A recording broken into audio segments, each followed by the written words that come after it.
All right. Good evening. Happy Friday night to all of you. Gonna get into some West of Loathing. I know we were just doing some Stardew Valley earlier this weekend and everyone was playing it. Gonna give it a slight break for now. I was getting some requests to do West of Loathing again. Played it 2 weeks ago during my week of streaming. Head west, young shadow. Yes, exactly. So we are going to get into it. I did mess with the volume levels. I got a few comments as well saying it was a little too loud last time, or that I was too quiet, either way. So this time I did go with music 5%, sound effects 8%. How are we feeling about that? What are we thinking? Ooh. Oh, the game's so fun. It's perfect. Perfectly perfect. Alright, fantastic. Now, you're welcome, Sifa. Now then, so, we are Totally Human, and we are a cowpuncher in this crazy Wild West world. And if you notice by the title, necromancing in this economy, we are going to go try to find a necromancer and help out old Duck Jane, who is facing a terrible existential crisis in her older age because the dead are walking again.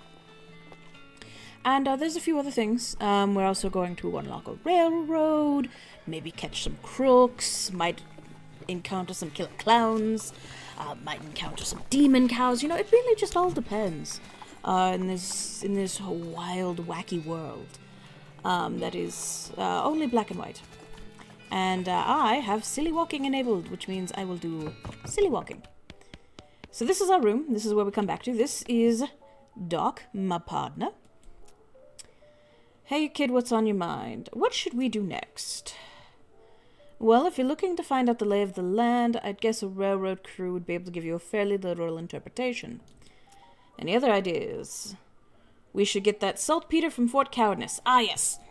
So the huge part of this game is side quests. Side quest the game, almost, really. If you were to just do the railroad, it would be a very short game indeed. So we will get to it. We will start doing the side quests. Oh, that's a fun one. I like that one. Let's look in the mirror. Insult myself. I gained the effect of angry.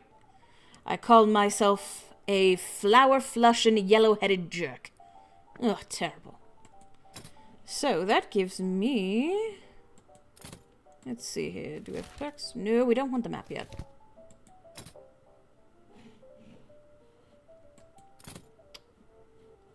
Backpack? Let's see. Nice view from up here. There's a little postcard on this table. Take it. I got an item. Blank postcard. This is a blank postcard. Maybe you should write to your family back home. In case you don't know how the mail works, you send these by going to a building called the post office and giving it to the correspondence wizard who works there. So fun. We can sell these, or we can use it to write back to our family, which I think I will do. We're here. No, we've already talked to everyone in here. We can go to... Yes, the dirt water's up with that horse's knees. Let's see here. I would like to send a postcard. Alrighty, let's have it. You write a quick note to Rufus letting him know what you've been up to and that you're okay. That'll be, oh, it's one of them prepaid ones. That'll be 0 meat then. Thank you. Alright. So then... Oh, I also have my my pale horse, Spookums. Spookums whinnies as you approach. Let's saddle up. Let's see where we're going. Now, whoa, hang on a second.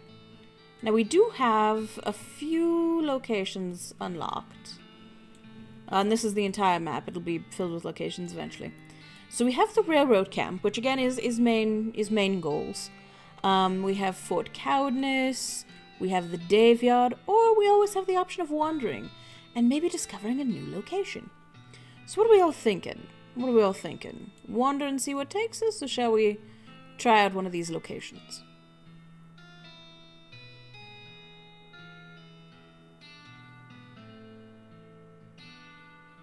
To Fort Cowdness, alright. Off we go then. As you're riding towards your destination, you pass by a building in which a barn dance is happening. I guess that makes it a barn. The people inside seem to be having a pretty good time. We'll join in, why not? You mosey in and have a grand old time at the barn dance. You even learn a few new moves. Most of the moves involve pretending to reel somebody in from across the dance floor with a lasso, but still, they're new moves. You gain 10 XP. Alright. So let's see what we have here. We don't have the foraging skill yet. Doc, you got anything to say? Pretty quiet for a fort. I'd expect soldiers marching around. Hut 2, 3, 4 sort of thing. Yeah, must be abandoned. Let's see. Just like the old saying goes, when life gives you cannons, make a cannonade. Truly. Okay, Fort Cowdness. Anything else? Alright, let's go inside. You climb up into the watchtower and take a look around. Nice view from up here. Climb down. Alright, nothing there. Administration. What do we got? The cabinet is mostly empty, but there are a handful of boring personal records in the back of the drawer. Examine them. They're incredibly boring. No, really, I want the details. Fine, you read 1. Patricia Smith, secretary, pay grade C5. Birth date, missed days 12, accrued sick day 63. Satisfied? No, another. Another. Now you're just looking at the same ones you've read before. What is wrong with you? Can't get enough. Let's keep it going. Alright, they're not going to give me anything. This was once a reception desk, but now the most appropriate thing for it to receive would be a free trip to the dump. Okay, what about this table? Ooh, looks like there's some good mess left. Take it. You got item military grade whiskey, hardtack, and hardtack. I'll take that. Cupboard is bare. Also, it's not really a cupboard. It's a spice rack. Open it. You got item shaker of saltpeter, little green unlabeled jars. Hopefully this is the stuff the chef was looking for. Fantastic. Now we could just go back and give him the saltpeter and get on with it, but... bleh. Bleh. This is beyond cleaning. I'm gonna take a look around, see what else there is to see. I don't have lock picking. In general, this is a door. More specifically, it's the door to the General's office. Even more specifically, it is the locked door to the General's office. Dang it. Alright, well, mess hall and administration, one and the same. What does this tent have? Anything? You hear the sounds of several goblins snoring inside the tent. Now, we do have the option to either leave goblins alone when we find them, try and talk peacefully to them, or to just kill them. What are we thinking? What do we want to do? Let's see here. Based on the papers and anatomical diagrams scattered across its surface, you're guessing this desk belonged to Fort Cowdness' nurse. Look at the papers. The papers are mostly just boring medical records, dental laminations that antibiotics haven't been discovered yet, that kind of thing. Hey, wait, what's this? This looks like it might be important. Marching orders. Look at the diagrams. They're just a bunch of disgusting drawings of sliced open human bodies. Well, you know, can't be helped. This shelf still has some unlooted medical supplies on it. Render them looted. You got Army Field Trauma Kit 2 and military grade whiskey. And a safe, which requires safe cracking, which we don't have yet. This safe, goodness, is labeled controlled substances. This must be where they store the really effective stuff. Alright, don't kill the goblins. Don't do it. Very well. Let's see, it's an unusually sized cannonball. I'll take it. We got a demi-culverin cannonball. Yikes, this mishap definitely got somebody fired. This sign has the goblin word for toilet on it, because we know a very small amount of Goblish. The sign says toilet in Goblin, which makes it seem pretty likely that goblins use this tent as a toilet. No way are you gonna go in there. No, we just were in there. And this one is only guns blazing, leave them alone. Fair enough. Alright, I think that about covers it. Okay, let's go and do the saltpeter. Oh, that's nice. Oh, that's nice. Alright. So yeah, we have a lot of map to uncover. All of this gets unlocked eventually. All of it. And we are still so very small.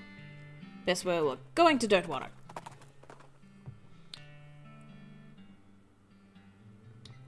You hear a groaning noise a short distance away and investigate. Cowpoke is sitting against a rock with his leg bent in a way that seems incorrect. What happened? Dang horse threw a rod and I fell off. Think I busted one of my dancing arms. I think give him a ride back to Dirtwater? I think. Let's do it. You help the guy onto the back of your horse and give him a lift back to town. Thank you kindly, stranger. I'd say I owe you one, but it seems doubtful we'll ever meet again. Gain 10 XP. No problem. No, we will go to the Daveyard. We will. We'll go to the Daveyard next. But let's do this first. Might as well. Yep, I got it right here. That's the stuff, thank you. You gain 10 XP. Okay, the next thing I need is a certain kind of hot pepper. It's called a murder pepper. Because it's really spicy. Because it literally has a knife and kills people who ask dumb questions. They grow in an area outside of town. You should be able to find one if you just wander around a while. Okay. So yes, this game really encourages the wandering aspect. But we will get to the Daveyard, which is the location that Doc Jane gave us.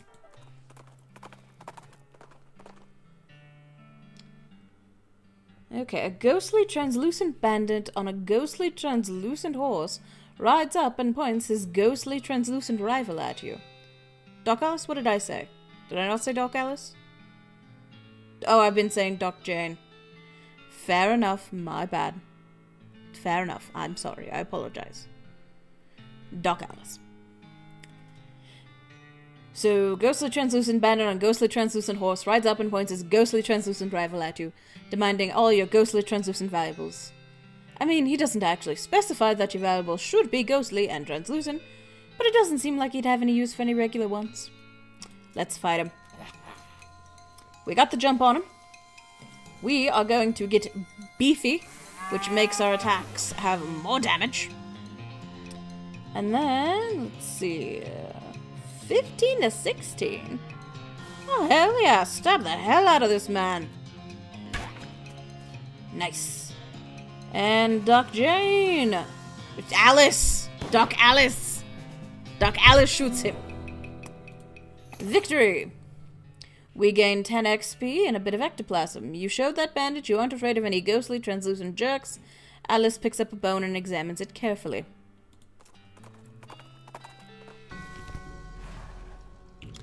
Alright, well Alice, what you got to say? Don't like this, don't like one bit of this. Well, if we're going to hunt down that necromancer, this looks like a good place to start. Watch out for those pile of bones. I can tell just looking at him that they're ready to jump in and fight. We'll be ready. Here lies Dave B., 1834 to 1888, died with his boots on, but not his pants. Dig up his grave. You dig up the grave just to check the veracity of the epitaph. Sure enough, boots and no pants. I got item, brown boots. Can I put those on? Do I have boots currently? Oh, they're automatically put on. Fair enough. Alright. These remains look pretty restless. Put them down for good. Alright, gonna get beefy. And gonna go do some stabby stab. And Alice is gonna shoot him. He shoots me back, that's fine, because he's dead. Alright, we made the restless remains more restful. Gain 10 XP and a gold tooth. Alice studies the remains of your dead foes. Here lies Dave C., 1828 to 1884, went down in a theater. Here lies Dave J., 1826, 1884, Rapapapow. Alright, we're gonna put him down for good. We're going to get beefy. And stab. And shoot him up. Oof. How dare you, sir. Have some of this. There we go. Alright, made the restless remains more restful. We got an item skeleton bone. And Alice surveys the scene and jots some notes in her little notebook. So the whole point of this little flavor text at the bottom is, depending on who you pick as your partner, they get different XP. So anytime we fight an undead, Doc Alice gets XP. I believe Jane is the younger one that has the cow storyline, and that's where I'm getting confused. But anyway, you fight cows, you get XP from her. If you fight certain weird bits, then the weird Pete miner guy, he gets XP. That's Susie? I have no idea where I got Jane from. But anyway, so that's the point of this, is that we are continuing her storyline and getting her some experience. What else have we got in this Dave yard? Here lies Dave L, 1790 to 1851, died of a heart attack, see you in negative 36 years. Here lies Dave G, 1847 to 1884. He was looking to the sky to save him, but even the sky can't save a feller from like 40 angry bears. Ah, sad but true. Looks like the gravedigger left his lunchbox here. Left his lunchbox here. Oh boy, free lunch. You got item Vienna blood sausages and thermos of spiked coffee. And they said there was no such thing. These bones are jumping around to beat the dickens. We're going to beat the dickens out of them. Oh, a chef skeleton. Well, we're still going to get beefy. And nice sword action.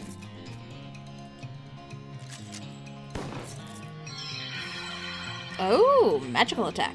Oh, -5, spooky. Oh, I have no spooky strength. Defense.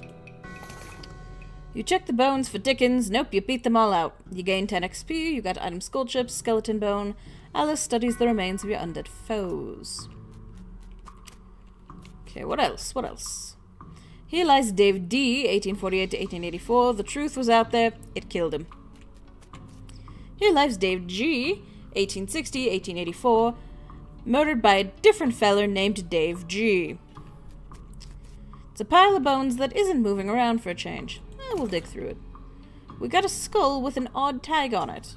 It's mostly just boring old bones, but you do find a skull. Let's see here. The skull has a little paper tag tied to it, which has Inter-Cemetery Loan on one side and some notes on the other. Examine it.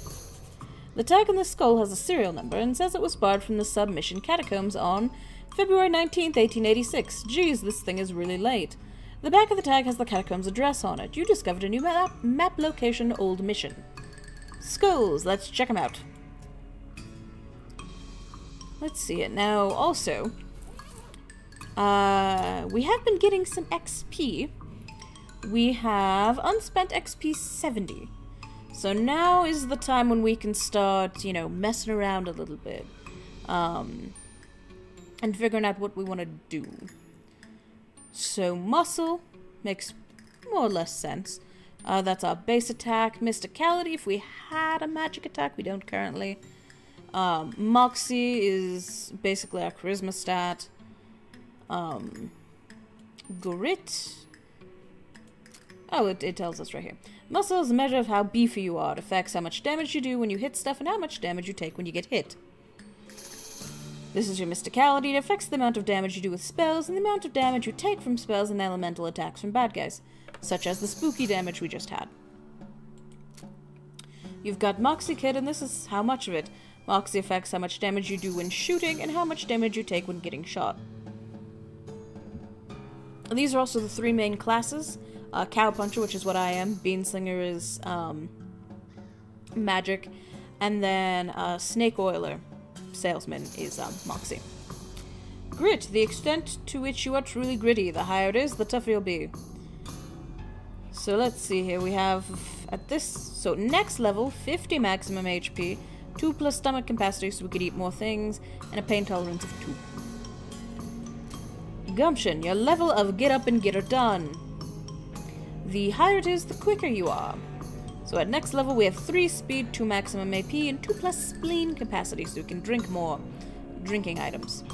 And we can have more slots of actions to take, and, you know, speedier to have the first round in the RPG section. Glamour is your appreciation of the finer things in life. As it increases, you'll be able to consume more cocktails, and you'll also be able to afford them.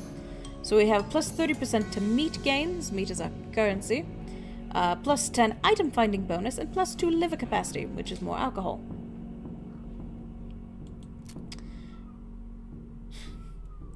Missy! Kitty cat! It's okay. My kitty spooked herself. It's alright, she's alright. Alright, we are rough and tumble, rowdy and ready to rumble. At next level we will do base 5 melee attack damage, which is pretty nice. I know, very spooky kitty. Intimidating, you have a way of getting what you want. So for all your random encounters, if you have such of a high level of intimidating, you can get different responses there, not necessarily have to fight your way out of it. And Dickerin, you drive a hard bargain and never let anybody sell you the long end of a stick.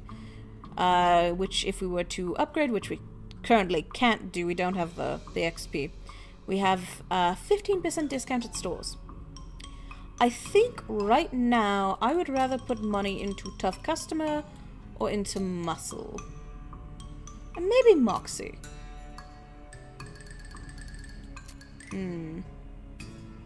What are we thinking? Both? Do a little bit of everything? Then I suppose we could do one of everything right now. We will do that, and that, and that. And that leaves us with 20. You know, we'll do one more muscle. We're outclassing the monsters right now, but let's just, you know, keep it that way. Oh, we also have our 3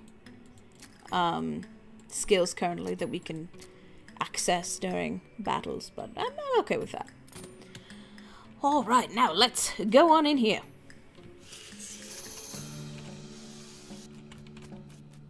What is in here? This is one of those things that they have in mausoleums. You know, one of those big marble things with drawers full of skulls. Open one, which is a one-on-one fight. Open a whole bunch, which is a bigger fight, or leave them be. So this is where you can grind XP specifically for you and Doc Alice. If you wanted it. And what's in here? It's a big stone sarcophagus. This is part of this is a pile of mostly burned rags that maybe used to be a person. Investigate. You dig through the rags and find a few things that look like they're worth keeping. You got item, gore-splattered scroll, and human ashes. There's also some kind of receipt here. You got item, robe, receipt.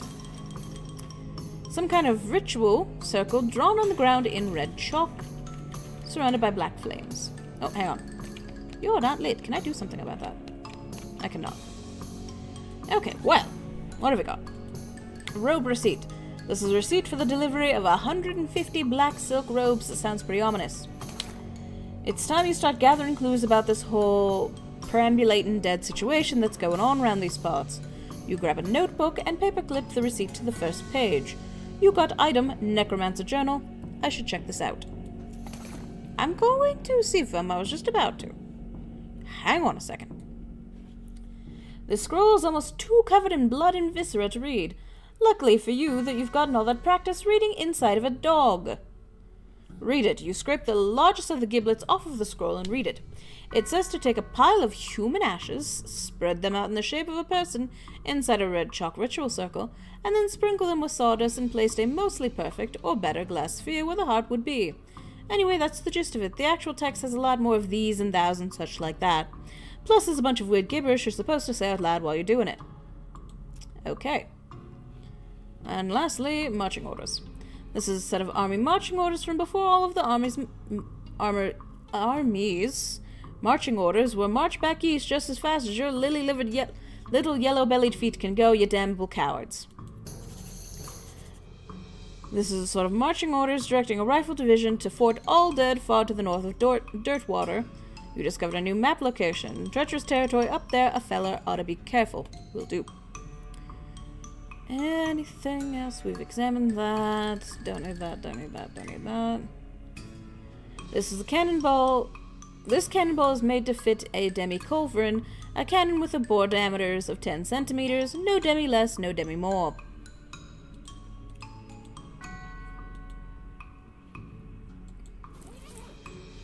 Okay. So that's about what we've got. I don't think we really need to grind just yet.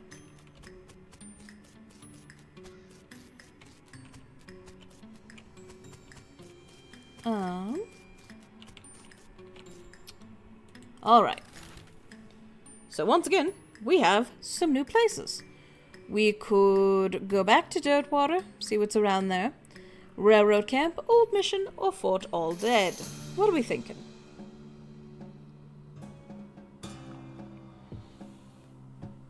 Oh, and we'll take this time for a stretch break and a water break.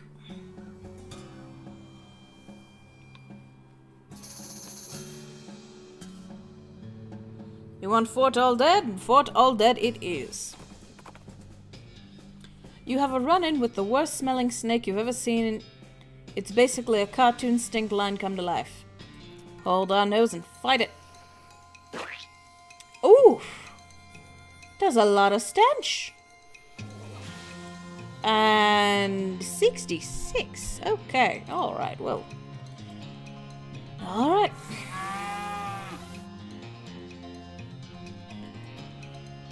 Do 15 to 60 damage. And, only 3 damage? You know what, let's heal me. Let's heal me, just in case. Ooh! They certainly are beefy. I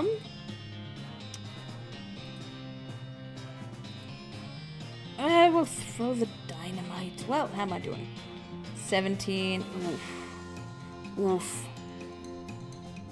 Yeah, we'll throw the dynamite. Dang it. And then attack. And then please heal me. Thank you. And this should do it. Okay, we gained 20 XP. Got an item, snake spleen and snake liver. You elect not to keep the skin from this one. Fair enough. A close one indeed. Was not expecting it to be that close. Okay, anything on the outside? No. Oh! Yes! Yes, Duck Alice. Holy goddamn. Yeah, this is a little intense. We have to do something about this immediately. Any ideas? Well, only way I can think to get rid of all these things all at once would be to poison them somehow. That isn't very doctorly. What, you never heard of vaccination? Look, would you rather fight an army of skeletons all at once, or find a way to slip something inside the food supply nice and quiet-like? You climb into the watchtower and take a look around. Nice view from up here. Climb down. Okay. Well, what would the food supply even be? Oh, they don't seem to notice us. Alright. There's no force in the universe that can get the top off of this crate. Fair enough. These crates are just decorative. Going all the way to the end here. This mass grave is absolutely teeming with those skeleton riflemen. They don't seem to be interested in getting out, but you could definitely jump in there if you were itching for a fight. There's one wandering in the end of the pit nearest you. Sure. Oof. Oh, 71.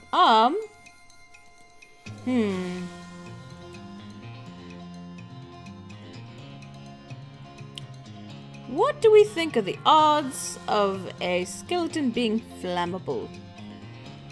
We'll deal 10 hot damage and set the target on fire if the target is flammable.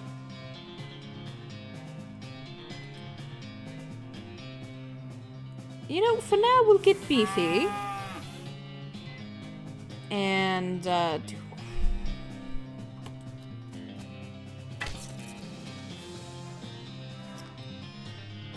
please heal me.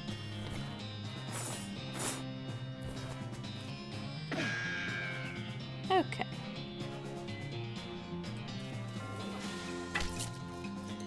And heal me.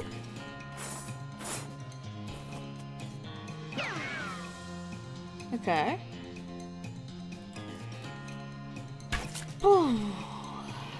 And heal me. Damn it. I'm dead. Well, that was my fault. It's like your mother always told you, don't jump into a pit filled with skeletal riflemen if you're not pretty sure you can do it without getting your ass handed to you. You gain effect, angry. It's weird how often she said that. Alright. So you get one knockout a day, and then you end up back in your bed, essentially.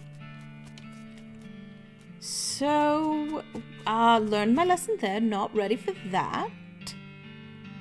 But that's alright. Somebody left their knapsack behind. Look inside. You dig through this knapsack. Wait, what is that? A note? Yes, it's a note. You got a note, you got an item, cryptic note about ley lines. Interesting. There's also an evil-looking leather-bound tome. Grab it. You got an item, introductory next mix. The last thing is a little diary, which you decide to leave in there in case the owner comes back looking for it. So now, we have a choice. We could start to learn necromancy. We could. And we could start to go on the path of necromancy. Or we could swear it all off and say, no, we're going to be a good little shadow and not touch it. What are we thinking? See from you say no? No, don't become a necromancer. Alice would hate us, would probably hate us. So we'll ignore it. We won't gain the skills. It's the granite skull skill. Could be fun.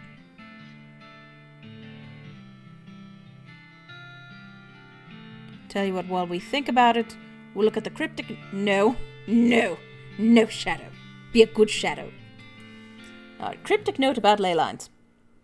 This is a note from the necromancer to one of his cultist flunkies. You examine the weird note, but you can't make heads or tails of it. You stick it into your necromancer journal for now. I should check that out. This is a collection of clues you've acquired in your search for the necromancer's home base. You open your necromancer journal and examine the information you've collected so far. You found a receipt for delivery of robes. Looking at it more closely, you see that there's a surcharge for delivery past Boulder Pass. That means the necromancer's lair is definitely west of the mountains. Good to know. You found that note about ley lines, but you don't really know what they are. You'll need to find somebody to help you. Somebody smart and or someone who knows a lot about magic. Looks like that's everything you got so far. Alrighty. But yes, Seafoam, I think you're right. I think we might be the teensiest bit too weak for this area.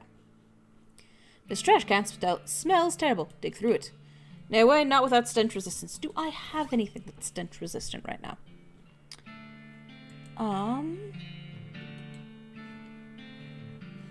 I know there's a way once this gets bigger to just look for things that are like stench resistant and yada yada.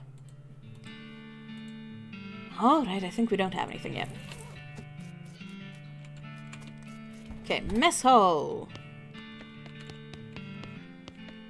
Let's see here. Lockpicking. Ooh.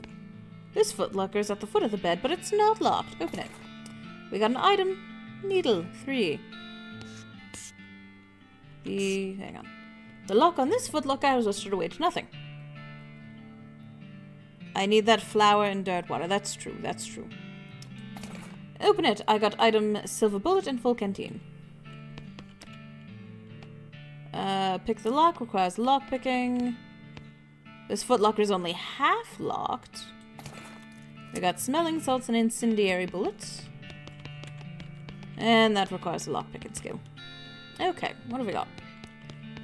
Anything here? Shelves filled with the skeleton army's food supply. Examine it. You pick up a can at random and read the label. Roasted ants in oil. Nauseating. Jellied crickets and mustard. Disgusting. Oiled rotten eggs. Foul. Creamed crickets. Bleh. Okay. Nope, that's just the same thing it was.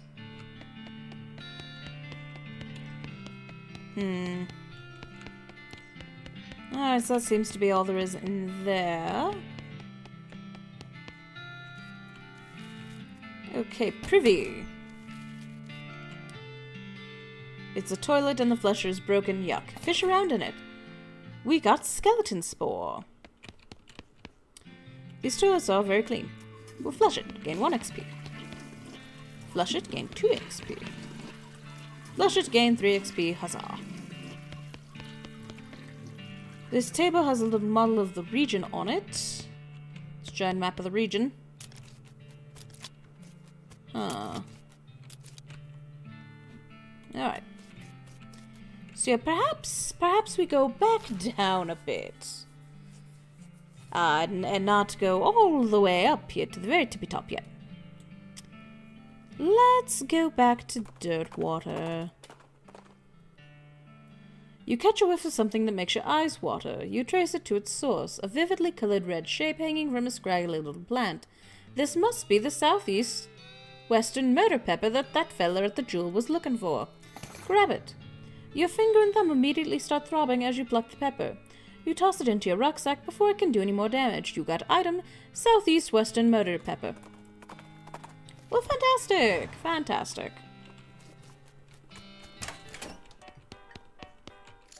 Nope, not in there.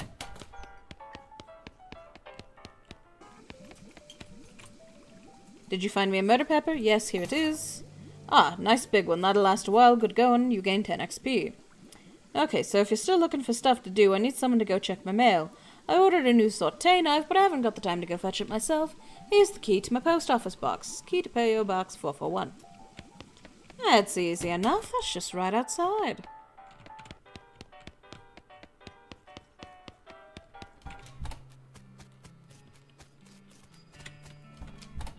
Okay. Open box 441.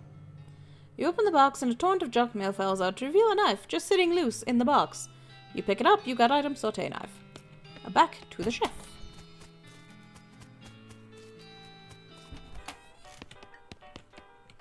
No, not the poker room. Damn it.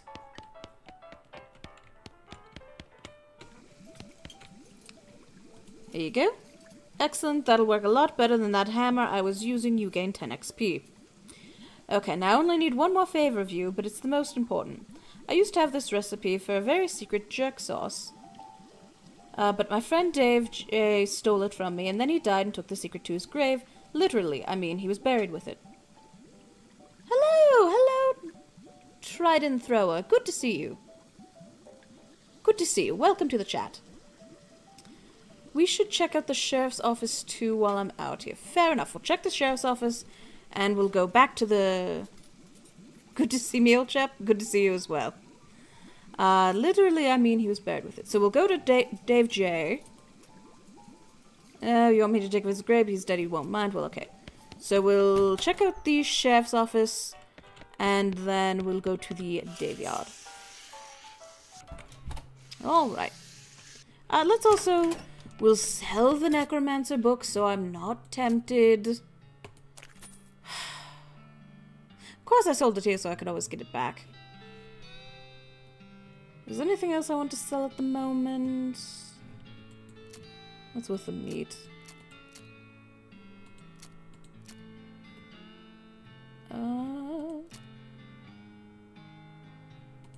Do we need to sell the...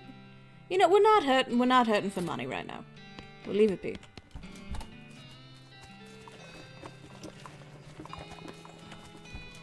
So let's see here. Just wanted to say hi. Hi, well, I best be getting back to work. She coughs as if you should be doing something more important. Right, so, let's see here. Wanted house in the desert, gang. In any case, the location is unambiguous. Not right now. Wasted stripy hat, gang, for grand theft, paint, and tasteless hat vandalism. Last seen in the vicinity of Cavern Canyon, 1,000-meter reward. Interesting. Do we want to go after them? No, not quite yet. I think let's go back to the Daveyard. But we will... Hang on. Goodness, let me buy some flowers. We got items, sweet smelling flowers. Fantastic. Ah, yes, now we can. Now we can look at... We have enough stuff that we can do that. Okay. Sweet smelling flowers, which is 15 stench resistance. For whenever we go back. Not quite yet, but soon. But woo, back to the Daveyard. Off to one side of the trail, you see a covered wagon and a small family of settlers who look upset. You folks okay? We're on our way to Dirtwater, but our wagon went and broke down on us. That's rough. You're liable to get attacked by bandits out here. Or snakes, or coyotes, or ghosts, or other things that basically live exclusively on stranded travelers. Isn't there something you can do to help us? We'll give him a ride to Dirtwater. Alright, I'll give you... Wait a minute, you've got 2 horses hitched to this wagon. Why don't you just ride the horses? What? You know how to ride a horse, don't you? Just ride to Dirtwater. But these are cart horses. Oh, for the love of... I've been there. You help the confused settlers figure out how to sit on the back of a cart horse and lead them back to Dirtwater on a rope. We gain 10 XP. And out we go again to the Daveyard. You encounter an overturned wagon surrounded by ruined books and broken pairs of spectacles. Looks like a family of especially literate homesteaders met an untimely end here. Tragic. Look through the wreckage. You pore over the detritus and manage to find exactly one book that is both undestroyed and remotely interesting to you. You got item Advanced Cowpunch in Volume 54. Worst part of working with the public. I agree, Seafoam. I agree completely. But hey, more cowpunching. Read that first. Alright, this is a single volume from a sprawling encyclopedia of cowpunching knowledge. Read this to learn a new cowpunching skill. There's a chapter written by a guy who survived 17 different near-fatal gorings. He really learned a lot about getting gored. Gives gore a skill that lets you attack an entire row of enemies. There's a complex pronunciation guide written by a linguist who was raised by cows. Gives menacing moo, a skill that reduces the muscle of all your opponents. And there's a really interesting article about punching people so hard that they stop moving. Gives Haymaker, a combat skill that deals damage and briefly stuns an enemy.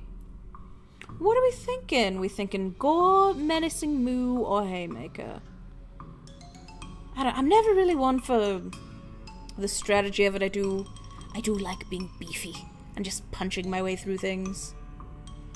Is gore or moo, not Haymaker?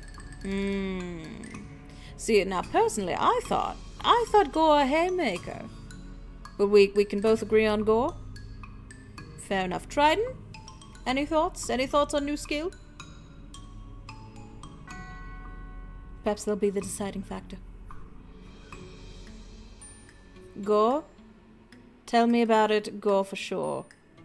Alright, 3 gores it is. We got a skill, gore. Unfortunately, you accidentally gore the book into bits while practicing what you've learned. Alright, so we wanted Dave J, I believe. Here lies Dave J. Dig up the grave. You dig up the grave and pry up the coffin. Instead of a corpse, it contains a garbage bag? Strange. Reach inside. You reach into the garbage bag and are surprised to find that it's full of pudding.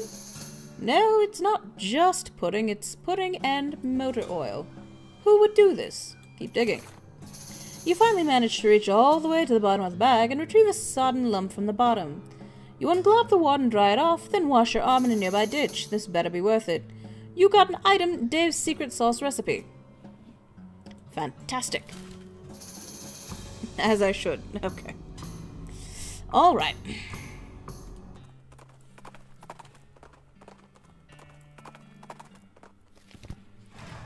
back we go.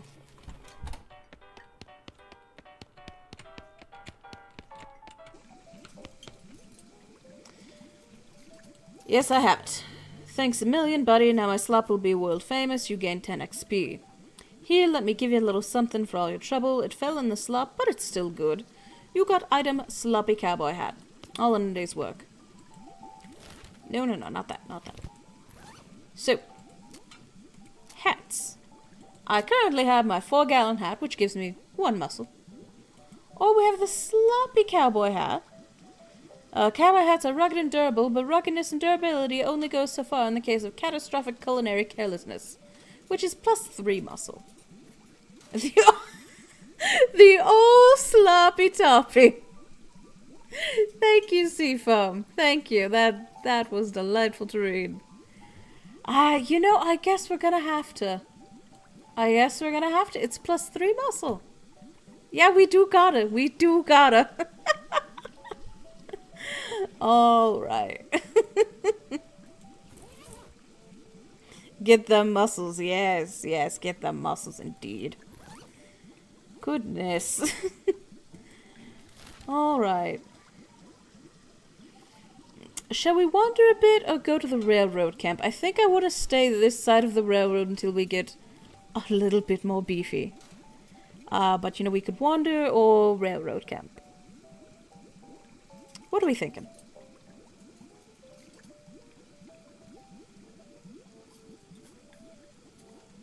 Probably wander to grind a bit. Fair enough. Wander. 2 wanders? Alright. Oh, a little bit of a water break.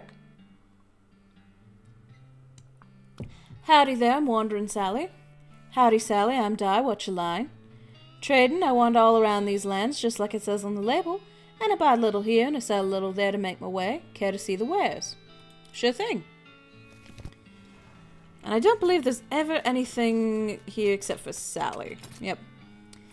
So, Sally, what have you got? An apple, a bar of soap, Dr. Weckleton's Pure Castile soap. Where this comes from, they call it soap. A carrot, a fungicide bomb, a lock? Oi? Needles? We'll get the needles. We'll buy the needles. Let's see here.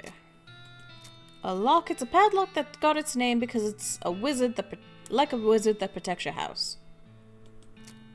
A lucky marigold. This goes on my lapel. +1 muscle, +1 mysticality, +1 moxie. That's not too bad. A pickaxe provides the option to mine in certain places. Do I have a pickaxe yet? A to Z, do I have a pickaxe? I do not have a pickaxe. I also don't have the money for a pickaxe. Or work boots, which are +1 maximum armor and 1 armor. And I believe I only have brown boots. What do the brown boots do? 1 maximum AP versus 1 maximum AP and +1 armor. Can I sell stuff? Let's see. Oh, let's see. A little finger-mounted spider effigy from Gun Manor. You know, I don't think I really want that. We'll get rid of that. Gotta keep that. The 4-gallon hat? No, I want to keep the hats. Keeping the hats.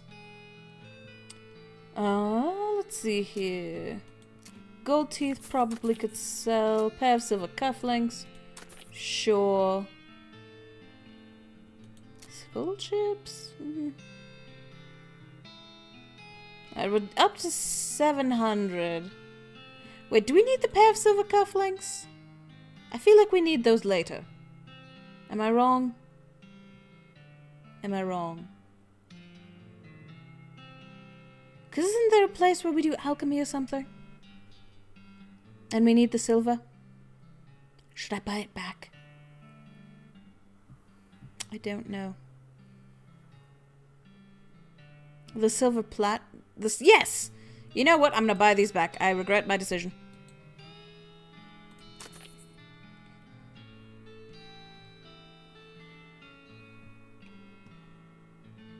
You say hoard all the things? Fair enough. Fair enough. Yeah, I think I'm okay selling the spider ring and the gold teeth. But I will make my way honestly and get the pickaxe when I can get the pickaxe. Alright, now then. Let's do a bit more wandering. You see a streak of fire blast across the sky, goodness, and land just over the horizon. You ride to the side of the impact and find a meteor. Pick up the loose pieces.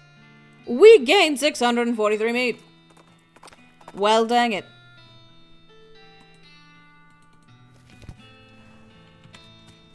Ha ha! Pickaxe your mine.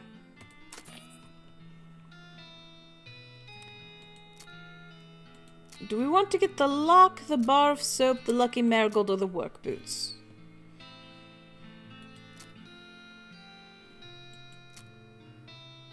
I feel like we might need the soap. I'm gonna get the soap. Might need the lock. And... fuck it, we'll get the lucky marigold. Not the boots, though. I think we're okay without the boots. So, lapel. What do we currently have? We currently have the sheriff badge. Let's get that on there. Yeah, I'm happy with that. Alright. More wandering. You spot the smoldering ruin of a ranch on the horizon. Ominous. You discovered a new map location, the Stearns Ranch. Ooh, haystacks. We got a needle. We got a needle. And we got a needle. Fantastic.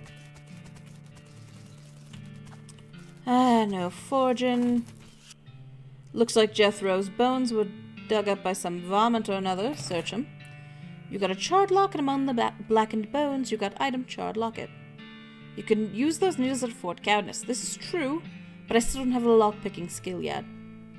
I would need to get the lockpicking skill and then consume the needle. Jethro Stearns, devoted father, 1985. Ooh, flower smoking. Pick it. You got item smoking chrysanthemum. Goes on your lapel, 2+ spell damage. Not a spellcaster. Gwendolyn Stearns, devoted mother, died in 1895, and Mary Stearns died February 18th, 1894. And let's see here. The lock on this locket reminds you of why they call it a locket. Pick the locket lock. You carefully pick the locket lock. You got an item picture of Mary Stearns. A photograph of a serious little girl. On the back is written Mary Stearns, Thanksgiving 1894. Sad. Between the smoke and the noise, you're guessing that the contents of this outhouse are more dangerous than the average outhouse contents. Let's fight it. Okay, here's more speed. This we can do. And now we can do 23 to 24 damage. Look at us leveling up already. The outhouse is now safe as houses. Outhouses. You gain 10 XP. By the soft light of the fading embers, you see a glint of light from below. You hold your nose with one hand as you fish out your prize with the other. You got item, toilet pistol. Let's see here. Deals stench damage instead of physical, and applies 5 poison to the enemy. You know, let's do that. And I might actually want to shoot something. You are a cow puncher. It makes sense that you would be better at punching cows than snakes. You know, that's fair. That is fair, Seafun. That's a very good point. Alright, let's keep it going. Oh, hang on. It's a crate. Open it. I got a length of rope and a lasso. There's still some beans in this pot. I grab item, blackened beans.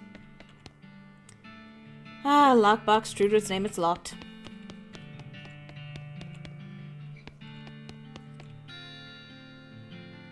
This toy box contains a single object, a creepy burnt porcelain doll. Now this doll, if you talk to it, will take you places. Will do some things. Should we talk to it? Or should we leave it alone? Oh fuck. Did you forget about the doll? Yes, talk to it. Talk to it. So wait, Seabreeze, you want us to leave it alone or you want to talk to it? Trident says talk to it.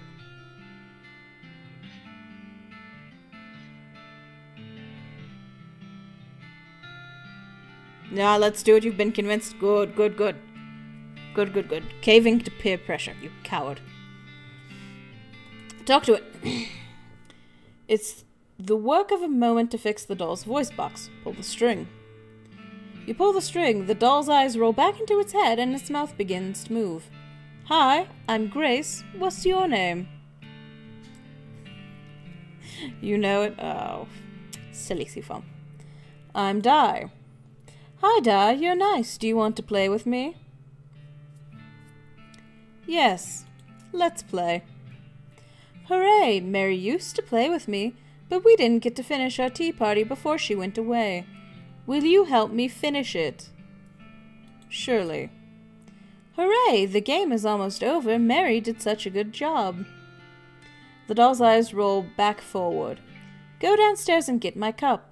Do you know the magic word to make the mean cow let you into his secret room? No. What is it?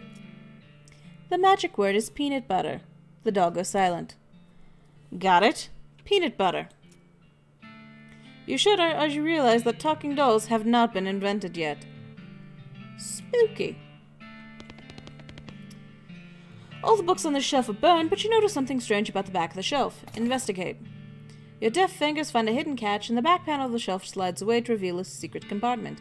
There's a book inside. You got item Mary Stearns' diary. Read it. The first page says, in a little girl's handwriting, this is the diary of Mary Stearns. The AI in dairy are crossed out and IA written above them. The diary starts out as typical kid stuff. You flip ahead until you notice the writing getting shakier.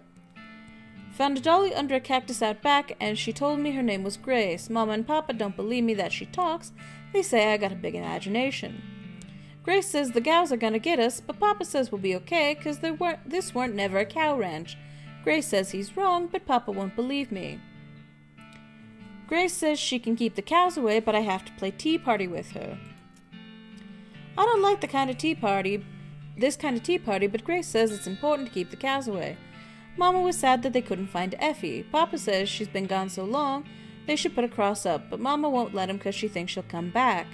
Papa said she's only 11, how far could she have gone, and Mama started crying again. Don't want to play tea party anymore, but Grace says I has to. Keep reading. Papa was out 2 days looking for Joey, but of course he didn't find him. Mama cries so much. I tried to tell her him and Effie are help keeping the cows away, but she don't understand. I told Grace I'm not playing tea party again, but she says I gotta, and if I don't, cows will eat all 3 of us. She said either I get Mama or Papa to play, or else I gotta play by myself. That's the last entry. It's very sad. It's very sad. It's amazing what some stick doodles will do to you. Don't have safe cracking. Pile of loose boards. Still some food. We got jellied escargot, instant grits, and clove drops. Hang on, I'm gonna take a water break here.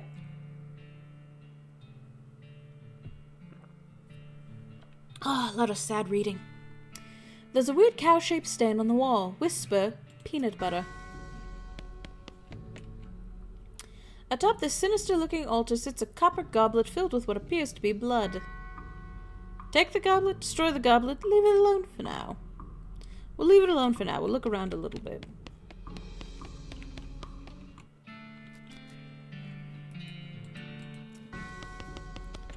So, do we take the goblet to give to the doll, or do we destroy it?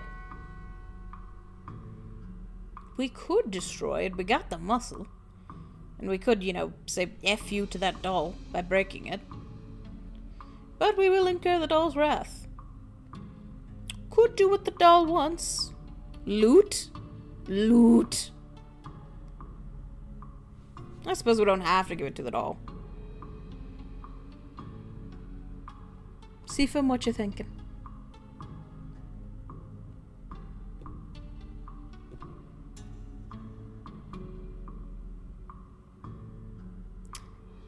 You don't remember what the results are? Fair enough. Well, if you're going to abstain and Trident says loot, we're taking it.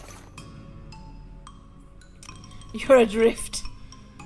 Alright, we got item. Goblet of blood. Atop chill runs down your spine as you touch it. Ugh. Well, our hands are dirty now. What's with the cow-faced graffiti on the wall over there? Don't care for that much. Yes, weird. Alright.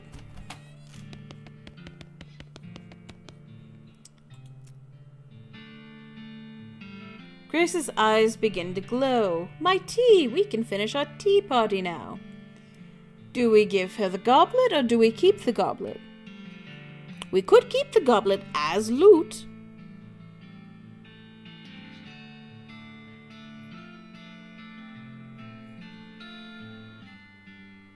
I mean, you know what I'm going to say? Keep it for loot. Fair enough, we're not going to give it to her.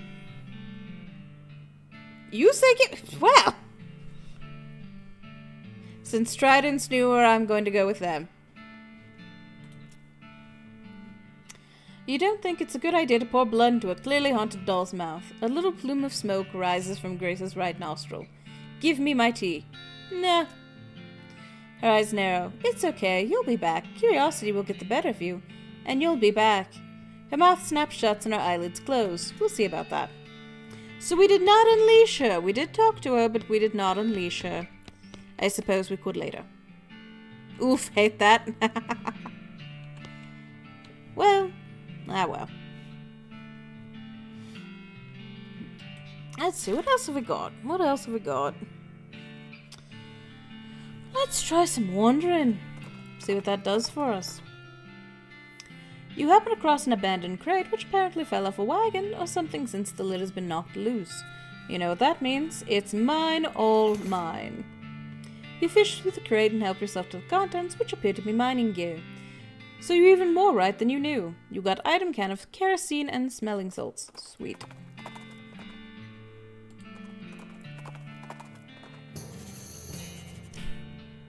We now have a banging goblet. Lol, can't argue with that logic. You know, that's fair. We are now one goblet richer. And we found Shaggy Dog Cave.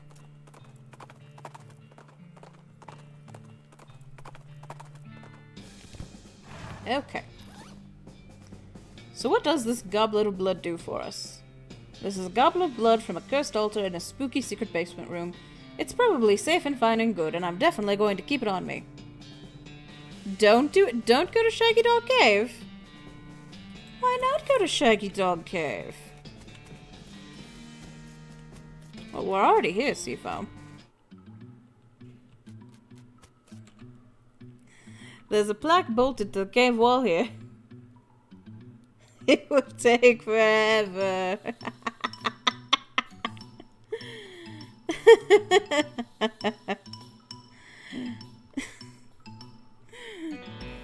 Now we're doing it. We're committed now. Read it. A record of the events of the expedition to and into Shaggy Dog Cave, November 1887, as recorded by Jim Plackwright.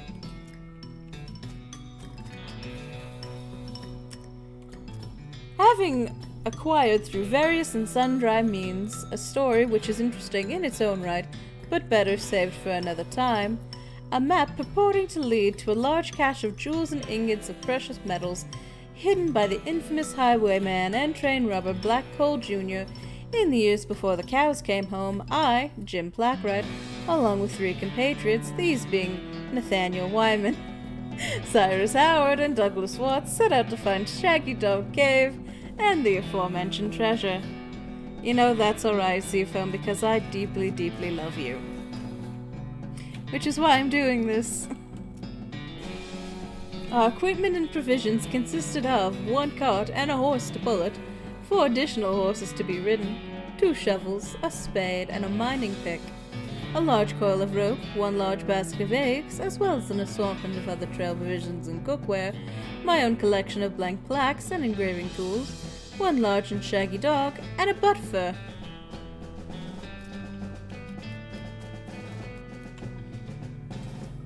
After traveling for 2.5 days to the south and east, we arrived at a small town named Dirtwater, the largest settlement in the vicinity of Shaggy Dog Cave. Leaving the dog to watch the horses, the 4 of us entered the local saloon and each ordered a beer, except Sai, who was satisfied with water.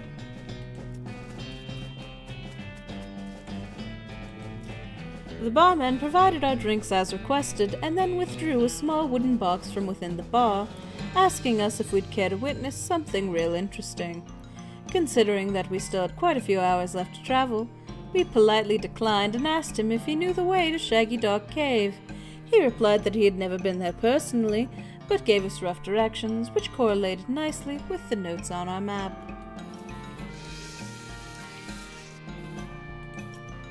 Upon leaving the saloon, we discovered to our dismay that some unknown villain had tampered with our wagon.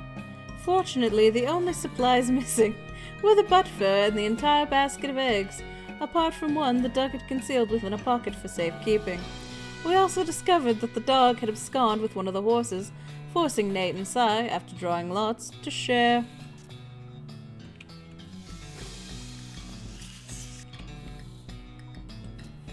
After acquiring a barrel of fresh water for the trip, as well as a replacement butt fur, we headed out into the open desert. The sun shone down mercilessly upon us, though we took small solace in the fact that it would have been far more intolerable had we made this expedition during the summer months rather than November. In order to pass the time on the trip and resist becoming dazed from the heat and susceptible to desert mirages, we exchanged stories of our youth, which I will not be retelling here for reasons of length.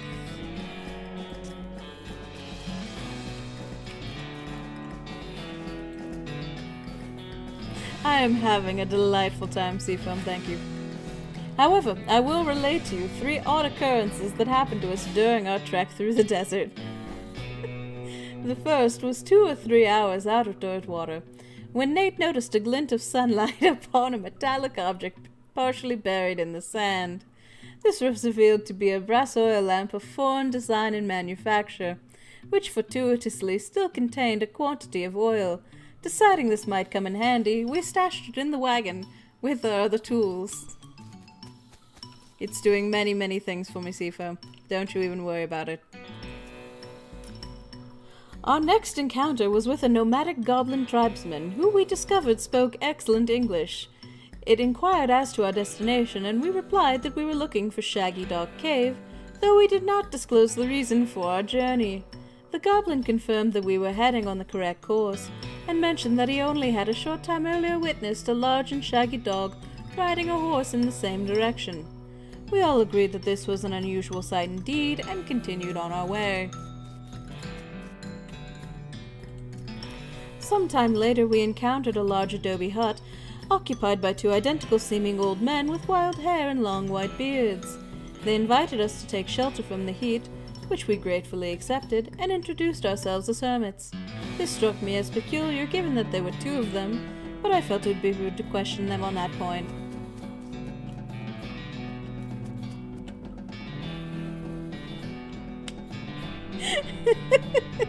You know, I'll let you 2 duke it out in the comments while I continue this riveting story.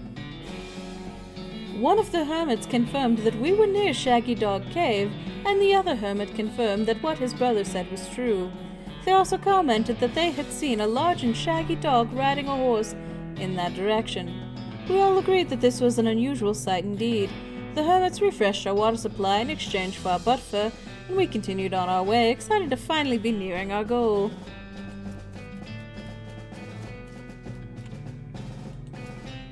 After 2 more hours, we finally arrived at Shaggy Dog Cave. Carefully keeping our excitement in check lest we become incautious, we unloaded our equipment and supplies from the wagon and took a brief respite in the cold shade of the cave entrance. To celebrate our arrival, Doug unpocketed and shared the egg he had saved from a basket that had been stolen in dirt water. Once we were rested, we decided the time had come to explore the cave.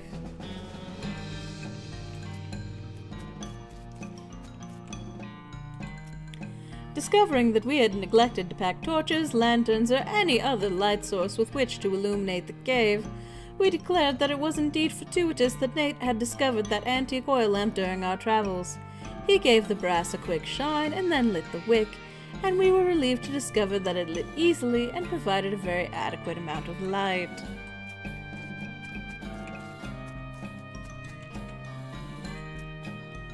As we headed into the cave, we were further encouraged by the fact that the floor was quite even and easy to traverse, and there were no side passages which might cause us to become lost. Despite this, I resolved to hang a number of plaques to mark our progress through the cave, and engrave them with the tale of our journey, such that others who discovered the cave after us might be entertained and edified by our story.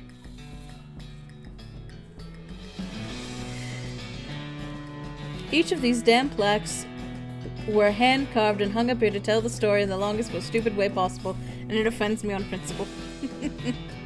Oh, I apologize, Seafoam, but not enough to stop. Soon we came to the end of the tunnel. While Nate, Sai, and Doug took turns with the excavation, I completed the last of the aforementioned plaques. It was a matter of perhaps an hour before Sai's shovel struck a wooden surface with a hollow noise, and we hauled a traditionally styled treasure chest out of the hole with great excitement.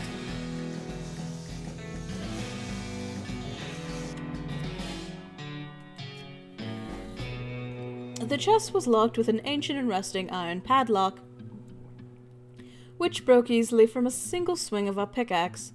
We opened the lid slowly, and the flickering light of the antique oil lamp shone brightly upon jewels of every color, and shining ingots of precious metals, just as promised by the legends of Black Coal Jr. joyous at our triumph. We loaded our chest into the wagon and began the journey home. Thank you for reading, and may your endeavors be equally successful. Signed, Jim Blackwright. Trident, I do agree with you. Your torment alone was worth it. A hole, a completely empty one.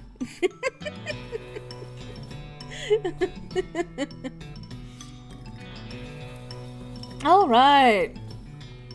Well, with all of that wonderful talking... Actually, no, we're gonna go back in. We're gonna go back in. With all of that wonderful talking, I am going to take a very quick bathroom break. I suggest you all do the same. We're an hour in.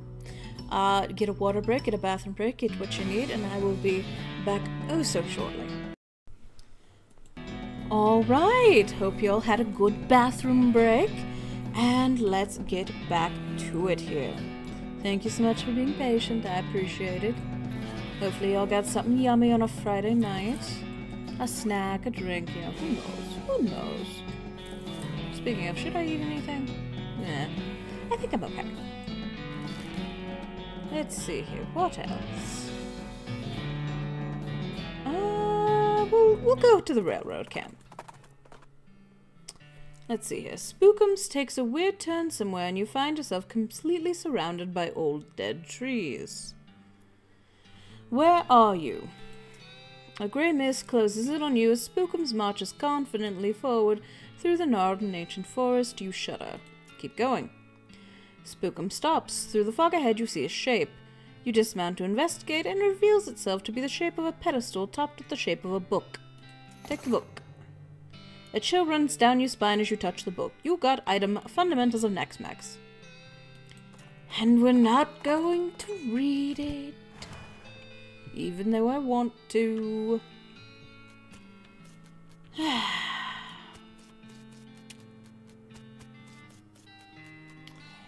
This guy should never be put in charge of a switch. He's too busy playing with his watch to get any work done. Ask him where he got it. Say, that's a nice watch. Where'd you get it? I bought it from this gal who runs a store down south of here named... Name of Button Willow. Button Willow Mc something. Where's this store exactly? Ah, you can't miss it. It's right between a cactus and a different cactus. He points to a spot on your map. You discovered a new map location, Buttonwillow McKittrick store. Thank you. Don't mention it.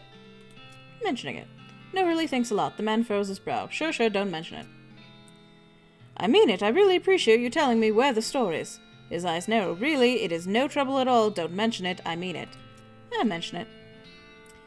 I've run out of ways to thank you, but I really do want you to know that I'm very grateful for your help. His face starts to turn red. Do not mention it. He looks about ready to punch you if you don't knock it off. Fair enough. Don't mention it. She's not getting much track laid, but she's an expert whistler. Poke always. Yes, I agree. I just have to poke people. Yes, I do. I do. I quite enjoy it. I'm a bit of a poker player, if you know what I mean. You approach the beleaguered-looking man with the tiny glasses. Howdy there, who's in charge of this outfit? If I'm being charitable, I'd say that fellow over there in the white hat is the foreman. He points at the man next to the huge pile of rocks. Poker, you hardly know her. Very nice, Seafoam, very nice. And if you're not, he smiles. Then I'd say that paper-backed idiot over there in the absurd white hat is the fella you're looking for. Alrighty, thanks. Hi, you in charge? I was wondering if there's anything I can do to help. You want to know something? Love trains. Oh? Ever since I was a little boy, huge, magnificent, roaring iron beasts. They're magical to me, like dragons. When the opportunity arose to take on management of this rail line, I jumped on it like a shot. And you know what I learned? What's that? Organizing and building and running one of these operations is the most amazing pain in the ass you can ever imagine. You want to help? Congratulations, you're the new foreman. I'm going home to play with my models. You know, a lot of life is like that. A lot of life is like that. Toy ain't anything like the real thing. And sometimes the toy's better. Take that what you will. Take that how you will. Alrighty then. I guess I'm the boss now.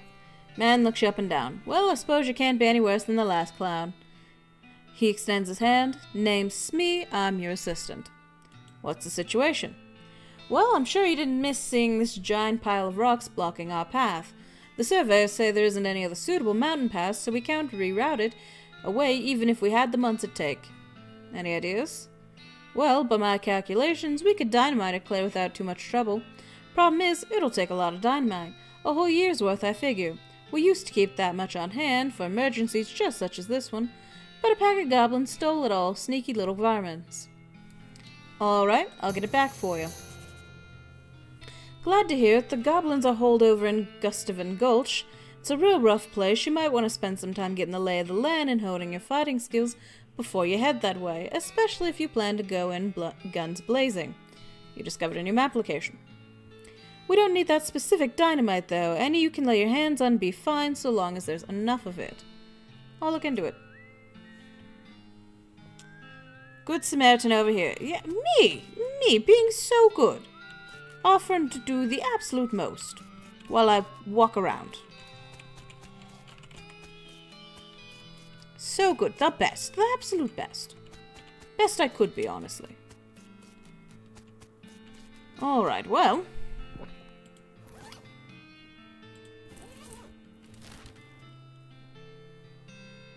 They said we're not ready for Gustavin Gulch. Let's go to the Buttonwillow store. And get rid of the next mechs. Even though it'd be fun. We'll keep seeing the 3 stones here. Is that going to become relevant later? I think it is.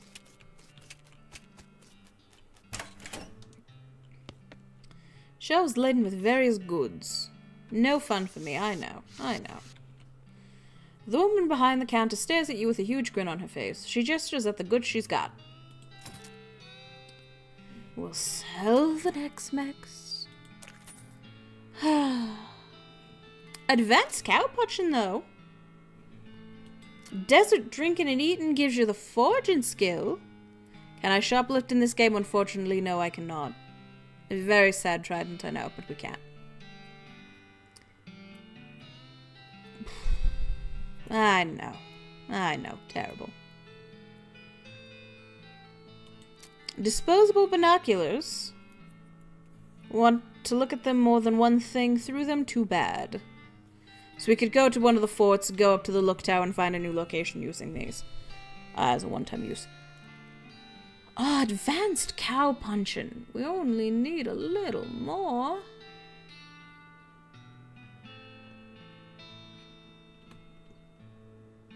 What have we got? What have we got?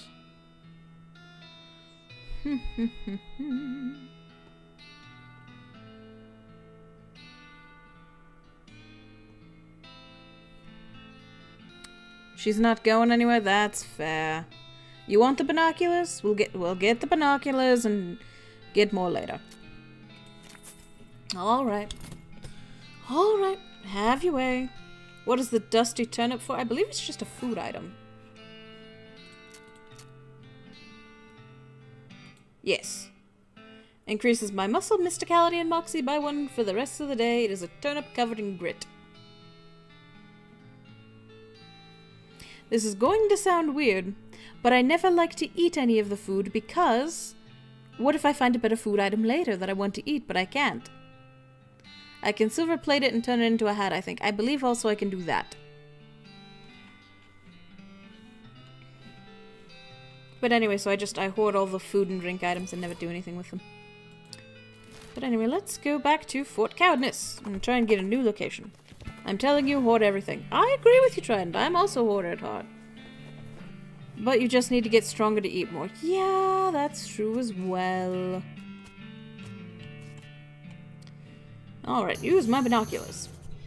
We discovered a new map location, Butterfield Ranch. You climb down from the watchtower and pitch the binoculars in a nearby trash can. Keep Fort Cowardness beautiful. Alright, let's go to... That's a ways away that you saw that.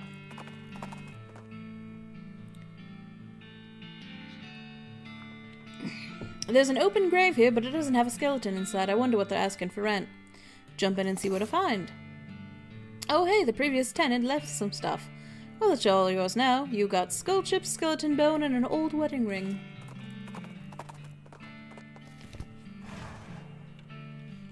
Alright, there's a cow.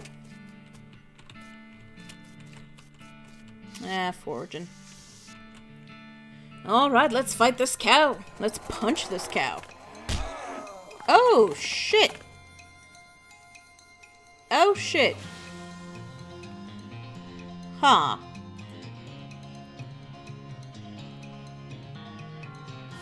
Is it sad that all loot excites me, even if it's old bones? Nah, it's the newness trident.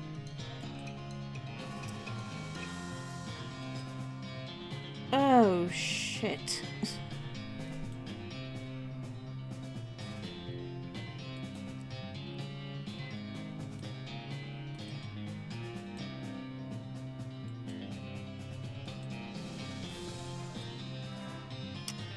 Let's do this.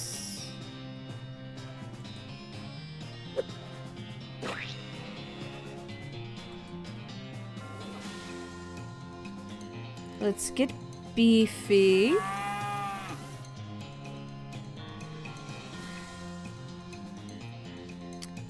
And then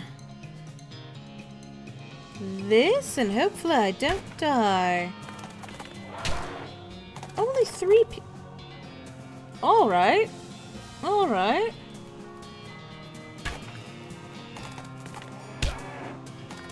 Well, then why did Doc Alice go down so hard?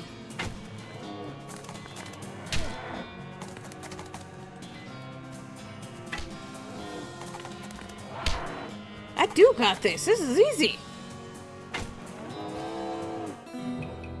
Ah, well. You banish that demonic cow from this realm. Get thee hence, little doggy. Gain 15 XP, roasted cow tongue. Skin the cow with my trusty knife and get extra thick leather. You upped your stats are not hers, and again, cow. You know, fair enough. Fair enough. I suppose we could go grind some skeletons. There's a rope tied to the fence post here. Grab it. We got a length of rope. Haystack! What else? I have nothing to churn. To your horror, you see that every single cow in the Butterfield dairy herd is now an ungolith, an infernal cow spirit bound in stone. They're not dangerous unless you get near them.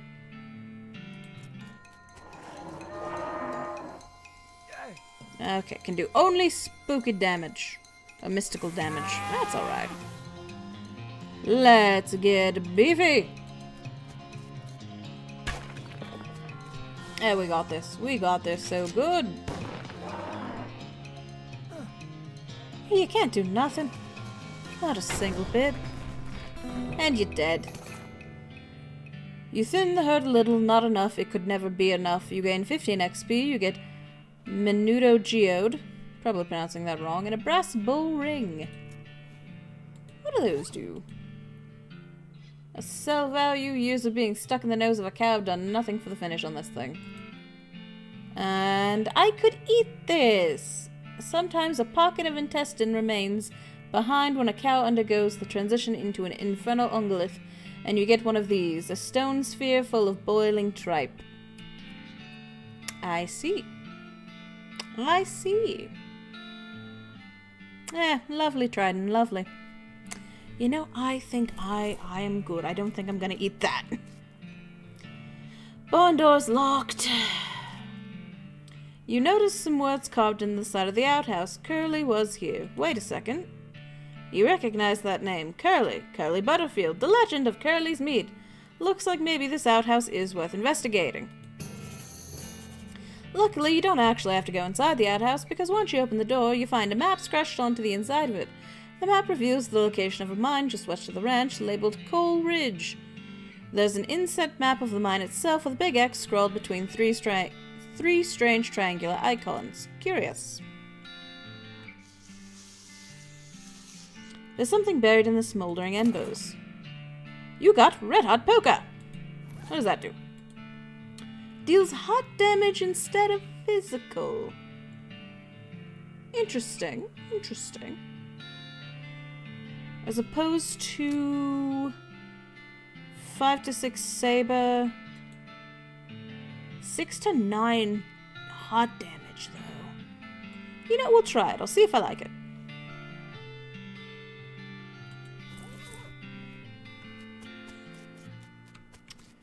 Well, I guess we better go investigate that mine. You spot an astonishing large horse apple in the distance. You are literally astonished by the size of it. It is very large. Yeah, why not? As you reach the center of the clearing, you are simultaneously struck with a profound awe and a terrible stench as you discover the largest road apple you've ever seen. You can't even imagine how this got here. Was it a giant horse? Was it 200 normal-sized horses acting collaboratively? They should have sent a poet. Yeah, they should have. Clean it up. Keep digging. It was smaller than it was before. It's quite a bit smaller than it was before. It is now way smaller than it was before. It is almost gone now.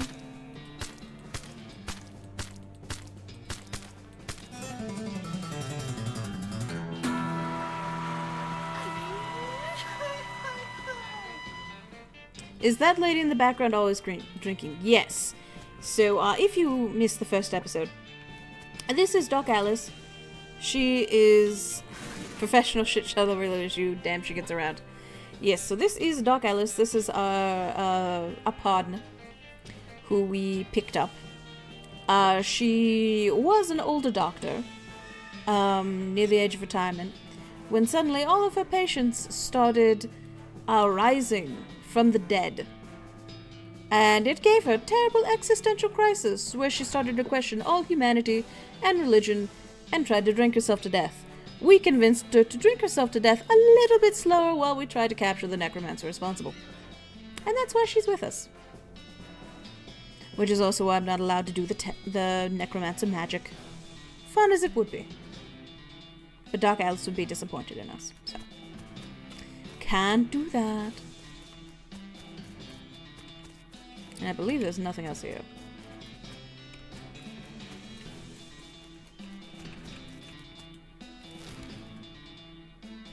Alright, back to Coleridge Mine then.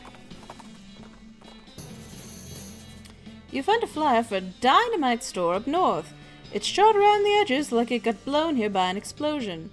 You mark the address down on your map, you discovered a new location, Dynamite Dan's Discount Dynamite Dare House. Keep going where we were going.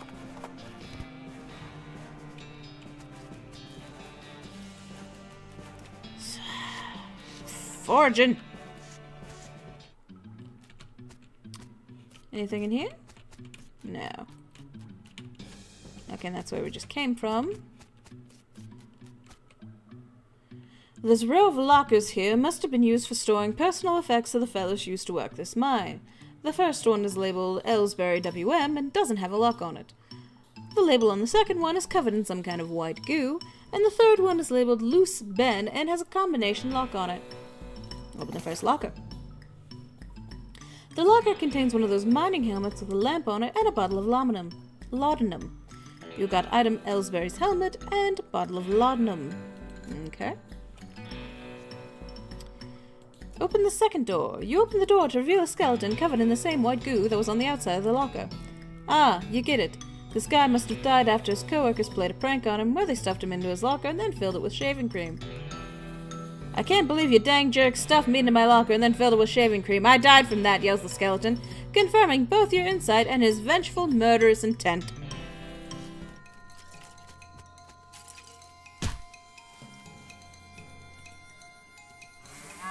Getting beefy.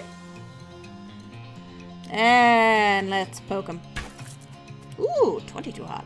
Ew.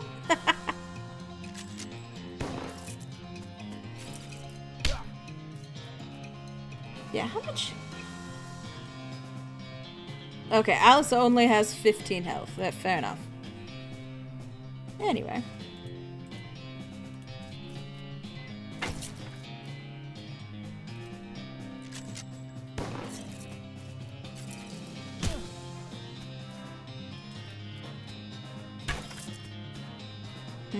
He's not going down super quick. But he's also wet, I think? From the shaving cream? At least seems to be. Hot poker did alright. Well, at least he's not suffering anymore, and his bones are really clean. You got item skeleton bone, skull chips, and a handful of loose teeth. Open the third locker. There's a combination lock on here and you don't know the combo. Well darn. Loot it! Unrefined meat nuggets. The vein! Mine it. We got unrefined meat nugget and 47 meat. Fantastic, in we go. Whoa, this just opens onto a 30-foot shaft. Tie rope. Sure is dark down there, climb down. Mine it. We got 48 meat and an unrefined meat nugget. Dig! You got item Curly's compass. Pickaxe it. Pickaxe it. And chock full of meat ore. Gain 60 meat. Looking at this spiral makes you feel queasy. It's an exposed meat vein, throbbing and pulsing, warm. Reach in, we got 41 meat. This cart looks like it's only partially real. Loot it anyway. We gain 54 meat. A black fluid oozes from the vein. A scabrous mass sits below it on the floor. Take the fluid. Gain 44 meat. I hate this spiral. Cart is vibrating. Loot it. Gain 48 meat. A slit runs the length of the meat vein. Reach inside. It goes further than you expected. It's warm. Keep going. You're up to your shoulder when you feel it. A beating heart. Rip it out. You got 33 meat. You don't like the spiral. This cart is frighteningly normal. Look through it. Got some unrefined meat nuggets. Looks like this guy should have picked better friends. Take the pick. And got item pickaxe. Well, damn it. I guess we can see if we can sell the other pickaxe later. Alright. Curly's compass. This was Curly Butterfield's compass, but that dude must have always been lost because this thing points every which way but north. Examine it. The compass needle is pointing generally northwestish. Okay. And just sell it for unrefined meat nuggets. Okay. Not too shabby. Let's try dynamite dance. Why not?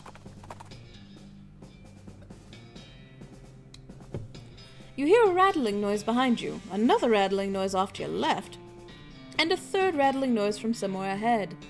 You've concluded that you've either stumbled into a nest of babies or a nest of rattlers.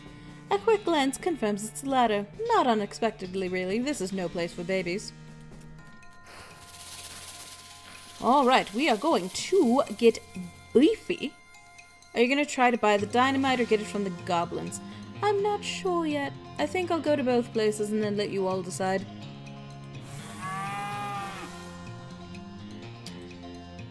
Alright, I don't have enough AP to use this skill. Damn. Well, that's alright. We'll do this. And he's dead!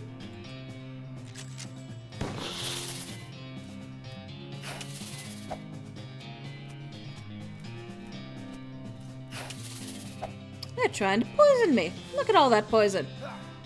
Jeez. And shoot him.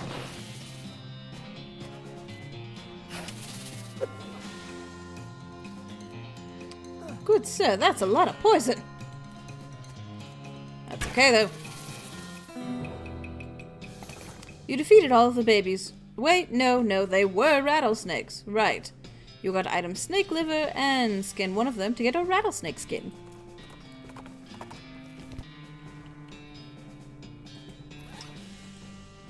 Apply to hat.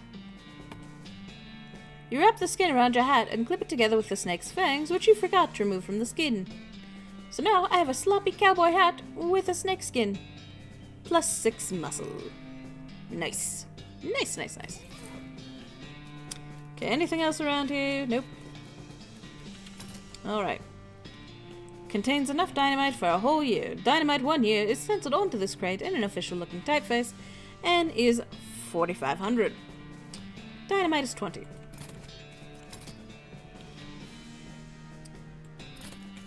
Okay. You know, we have some XP. Let's look at the XP. We have 191 XP. Gorgeous. Thank you. Thank you. It's a very nice hat. Now, for dickering, I could keep trying to up my dickering and get more of a discount. So, it's so expensive. You say steal it? Steal it back, fair enough. I was going to say that we could go in on dickering and get a discount at stores, which would be nice. Or we could go into other things. Could go into muscle. Could go into some of these. Ooh, actually, you know, I think I do definitely want beefy, because I've been using beefy every battle. Yes, definitely. And then we have 60. Do I want to do anything else? I think I should up my combat skills. Thank you, Seafoam. Thank you, I agree. Bull stomp. Get intimate? Get intimate with what, Seafoam? Intimidating? Yes, we will get intimidating. Alright, I'm happy with that. Okay, let's go to the goblins, see what they got going on. It's okay, Seafoam, we all make mistakes. I've been flubbing up this entire time. Something at the side of the road catches your attention. It's a slumped-over old skeleton wearing a wizard hat. I think you'll agree that that's reasonably attention-getting. The skeleton lifts his skull and peers at you. He holds up a rusty old can of beans and scrapes his thumb bone across his first two finger bones in the universal gesture for financial transaction. Do we buy the beans, take the beans by force, decline, or take the beans by threat of force, intimidating too?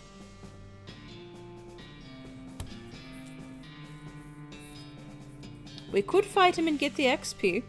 He is undead. We could be nice. We could buy the beans. Threats? We did just upgrade it. Intimidating? Fair enough. We just upgraded it for this exact reason. How about I just take that old can of beans, huh? What are you gonna do about it? The skeleton looks at you dourly and chucks the can of beans into a nearby gorge. Then he crosses his arms as if to say, what are you gonna do about that? Oh. Well, we can't win them all. Good try though, chaps. Well tried it. A fancily dressed goblin steps forward. Hi, hello, being a mayor, welcome. Now, going away, please. The goblin seems friendly, but blocks your entry into the gulch. Talk to the goblin. Can I not coming in? Sorry, only for goblins being very private. Outmuscle him. You roll up your sleeves to show your bulging arm muscles. The goblin is either unimpressed or doesn't recognize the menace in the gesture, so you pick him up and toss him over the wall of the gorge. Cool.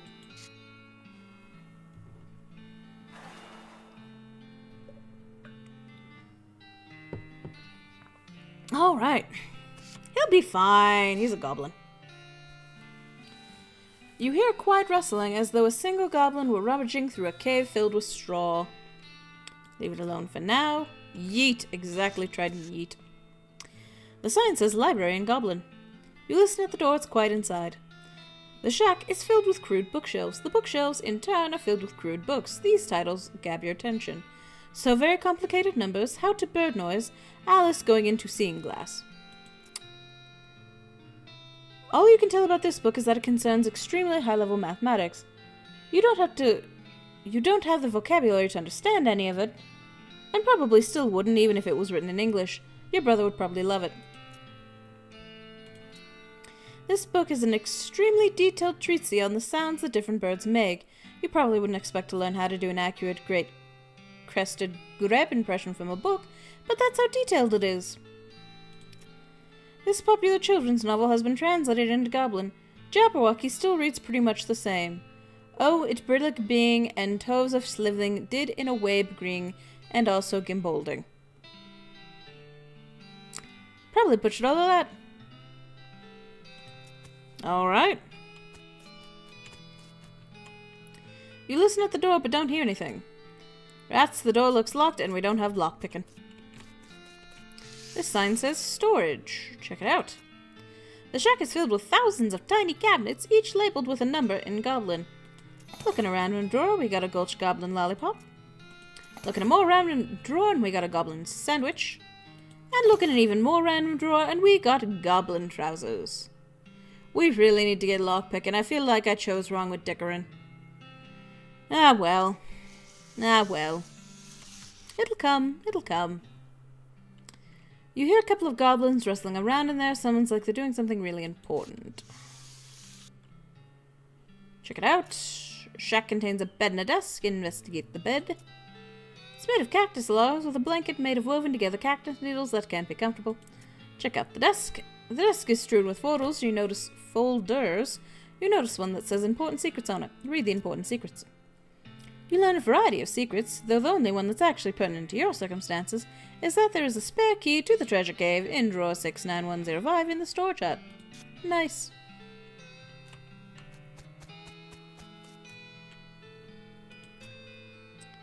Look in drawer 69105, and you got Gustavin Gulch treasure cave key, spare.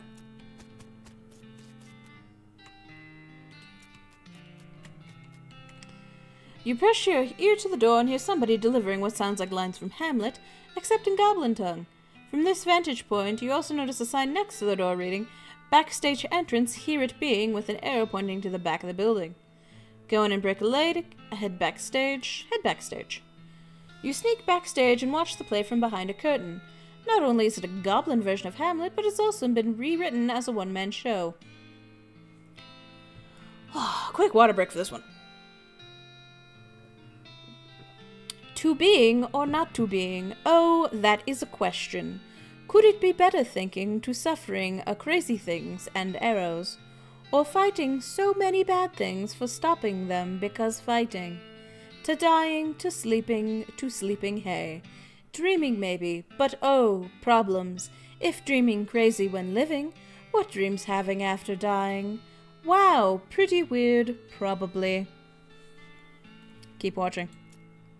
You watch for a while. The bits where the actor has to do a sword fight with themselves was pretty entertaining. You gain 20 XP.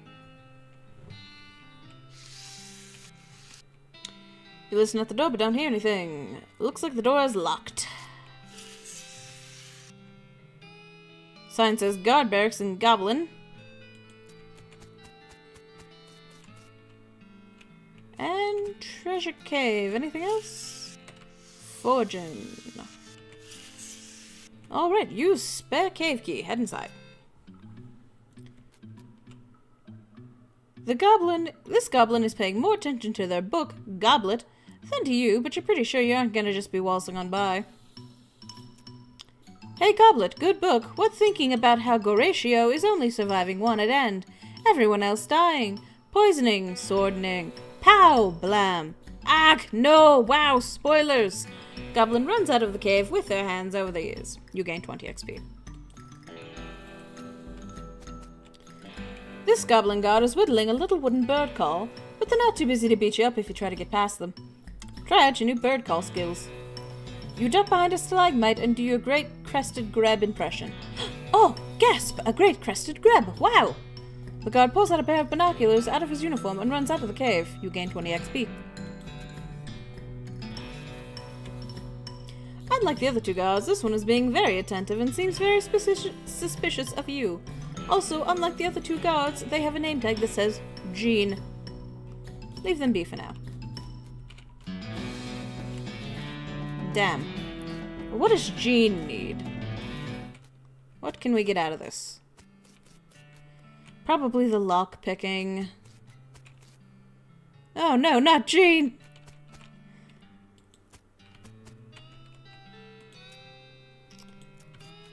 Yeah, I think...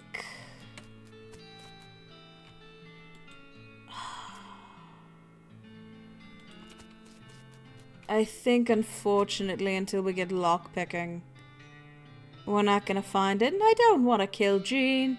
Jean seems like a nice man. We'll stay off for now.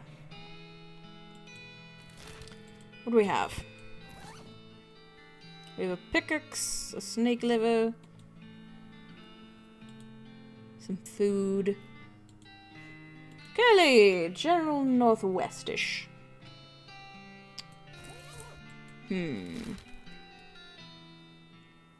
Well, we still have Old Mission. We haven't gone out there yet. Let's try it out. You round a corner in a box canyon and find yourself face to face with a pyrobove. You're boxed in. Hey, let's get it going. Oof, that's a lot of hot damage. I wonder if this is going to do much, since you are hot. Oh no, actually quite a bit. More hot damage than usual. Alright. And if you could only do one more damage, Alice. Oh, Alice.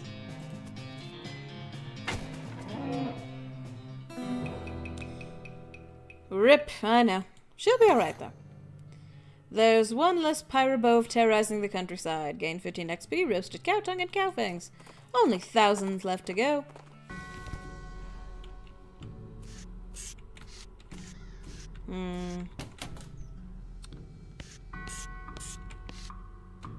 Oh my goodness, oh my goodness.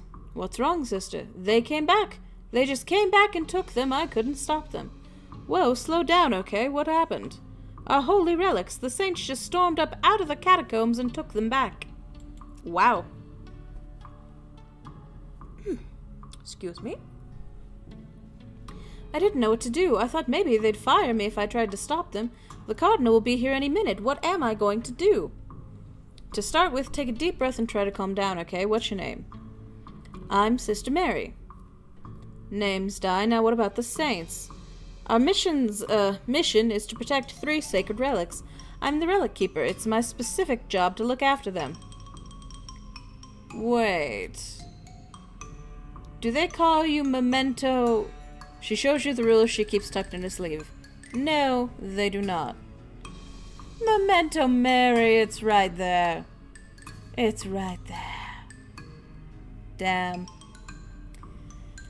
So what happened?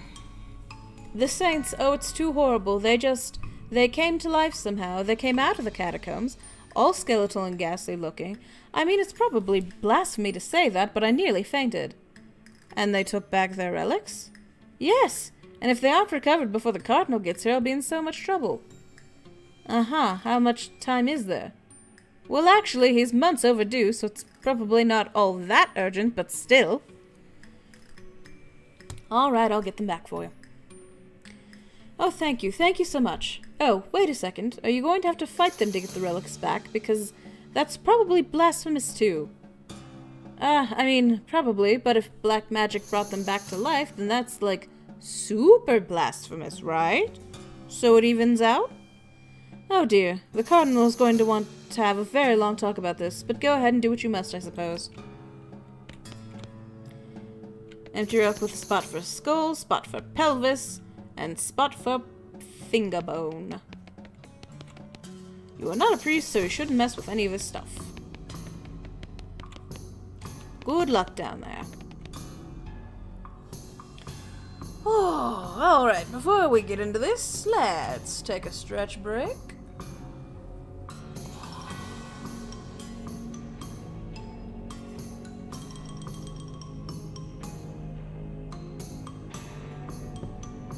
And have some water, and let's get back to it. This coffin looks like it was hauled down here fairly recently. Look inside. It's empty. Curious. This skull has a gold tooth. Take it. You got item? Gold tooth. It's a precariously balanced pyramid of skulls that are all riled up and twitching. Kick it over. Are you sure? There's a lot of them, and they're really mad. Maybe angering all of them at once isn't a great idea. Kick them. Wow, they're quick. I definitely won't regret this.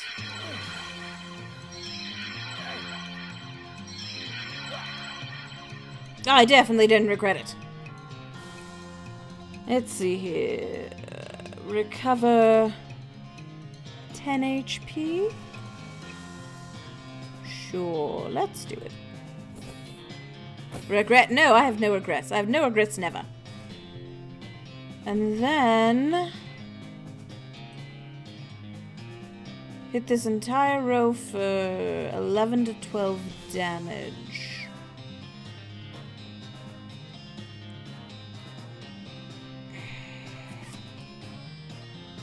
You know, let's do another heal.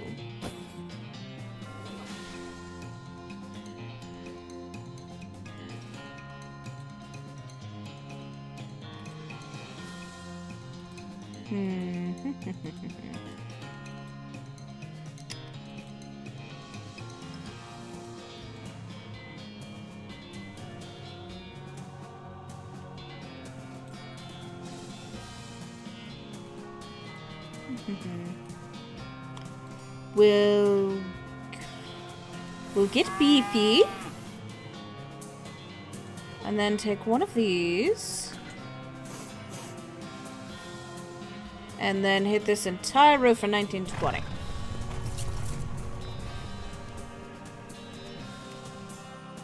And then she will heal me for another 10.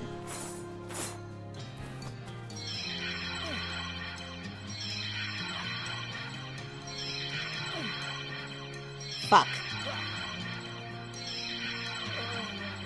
Fuck. Well.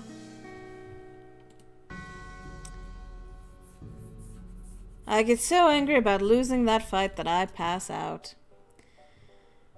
Damn. Well, it had to happen eventually. You wake up the next morning in your bed. Doc Alice must have carried you back here after you got knocked out. You're a little sore, but not otherwise any worse for wear. You are pretty hungry, though, and sober. Damn. And use the items. Better not insult myself anymore. If you get any angrier, you're liable to pass out. Well, Lyle, got anything? Lloyd. I heard you had something interesting back there. I'm not sure what you're talking about. Maybe my info's too old. I found a note from some travels that passed through here about 8 years ago. Oh, yeah, that was the previous bartender. He had a little trick he used to offer to show people. It's what got him fired eventually. The senator's wife wasn't amused. He rummages around under the bar for a minute, then blows the dust off a tiny piano about 9 inches tall. Here, you can keep the piano so long as you don't ask me about the trick. You got item, miniature piano. Thanks. Need help with anything? Any luck with the piano player? No, I'm still working on it. Okay. Oh no, not sober. I know. Worst thing in the world. Oop, hang on. This guy looks like he's in a lot of pain. Check on him. You okay, buddy? Pretty sure my leg is broken, so no. What happened? Traffic accident?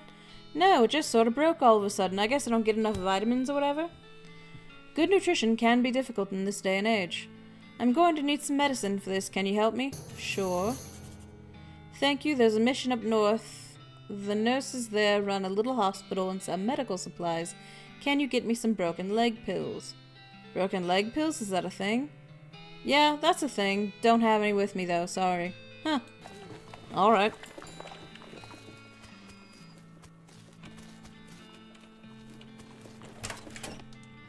No, not the gangs yet. Not the gangs quite yet. I got a package from Rufus.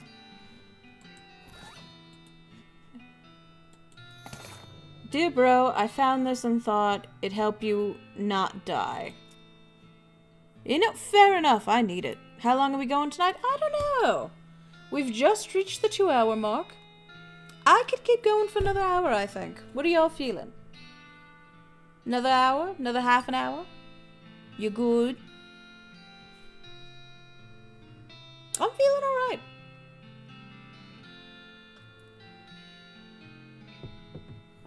Down for whatever? Good to keep going? Alright, we'll keep going. Okay, read this to learn a new cow punching skill. There's an essay about how to do a particular kind of sit-ups that makes your abs really thick. Gives Brawny a perk which increases your maximum HP. There's a chapter about rubbing your skin with sandpaper in order to thicken it. Gives Thick Skin a skill that increases your armor, protecting you against melee attacks. Or there's a big poster you can fold out and practice punching.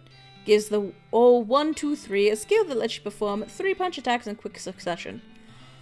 I like the 1, 2, 3. I think that's my favorite of the bunch. But let me know what you all think. For skills. Apparently I could use some armor and HP, but you know, all 1, 2, 3. All 1, 2, 3 I quite like. See if you agree with me? You want Brawny? I understand Brawny, but I think I am gonna do all 1, 2, 3. I appreciate the vote though, Trident. Woo! 1, 2, 3 is good too. You unfold the poster and punch it until you're extremely good at punching. Unfortunately, you're not yet very good at stopping punching, and you punch the book to bits. Aww. It's a miniature piano. It'd be the right size for a foot-tall tickler of the ivories, but the winding key on the side seems to indicate that it plays itself. Use it. The piano is not playing right now. Want to turn it on? Sure. Ugh, you've been knitting this whole 2 hours and you've only gone an inch. What the fuck? Apparently you've been too entertained by me to be doing your work. You wind up the crank and the piano starts tinkling merrily. So merry, so tinkly.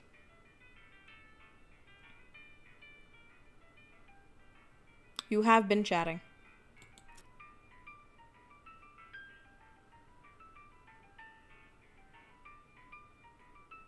I like the other music better.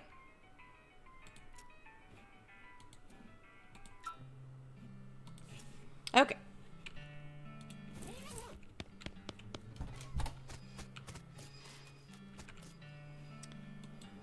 All right.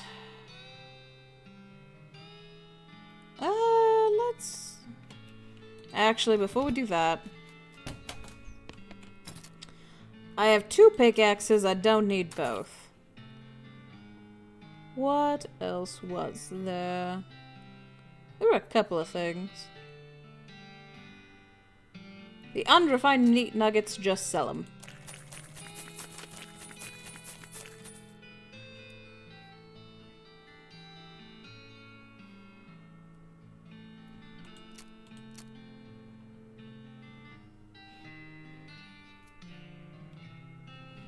Okay. Little piano should go in the piano player at the saloon. Put him in the guy. Okay. I will go put him in the guy. Try to fix him. Ah, I see what's wrong. You recalibrate some springs and rearrange some gears, and the machinery inside starts operating smoothly. The music improves immediately. Nothing to it. Well, I did not put the mini piano in that, but I did fix him.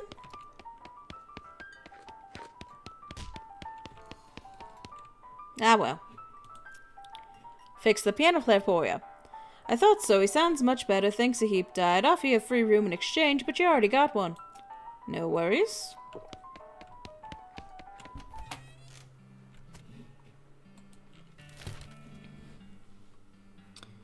Alright, let's go up to a rescue mission. Well, this is unusual. In this wooded area out in the middle of nowhere, a goblin has constructed a little lean-to with a rough wooden counter. It looks like something a kid would sell lemonade out of, except instead of lemonade, they've got a display of shiny bits of jewelry. Hello, many hello to you, good human. Are you to having interest in a fine example of goblin jewelry craft? Perhaps. Why not? You look over the display of jewelry, which is in usual goblin fashion, is cobbled together from bits of scavenged materials. They're shiny materials, though, and charming in an outsider art kind of way. Did you yourself these to making? Oh no, mine skill is to selling only. These I am buying from goblin artisans, and the savings to passing along to you, a customer. Examine the merchandise. On closer inspection, most of the jewelry on offer is rubbish, but you do spot a few rings that are rather nice looking. The goblin notices your interests. Rings are 100 meat for buying. Do we want to buy the tough-looking ring, the sparkly ring, the elegant ring, or no rings and leave?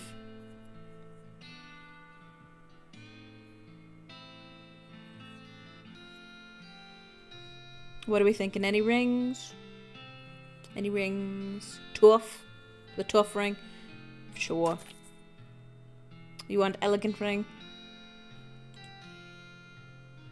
Oof. This ring is just a bunch of rusty nails glued together. It looks tough as nails, but definitely not stylish. +6 muscle, -4 moxie. You know, I was going to... Yeah, okay, well. I was gonna try and buy them all, but I guess it's better I didn't. Sorry, Trident. Next time. Next time.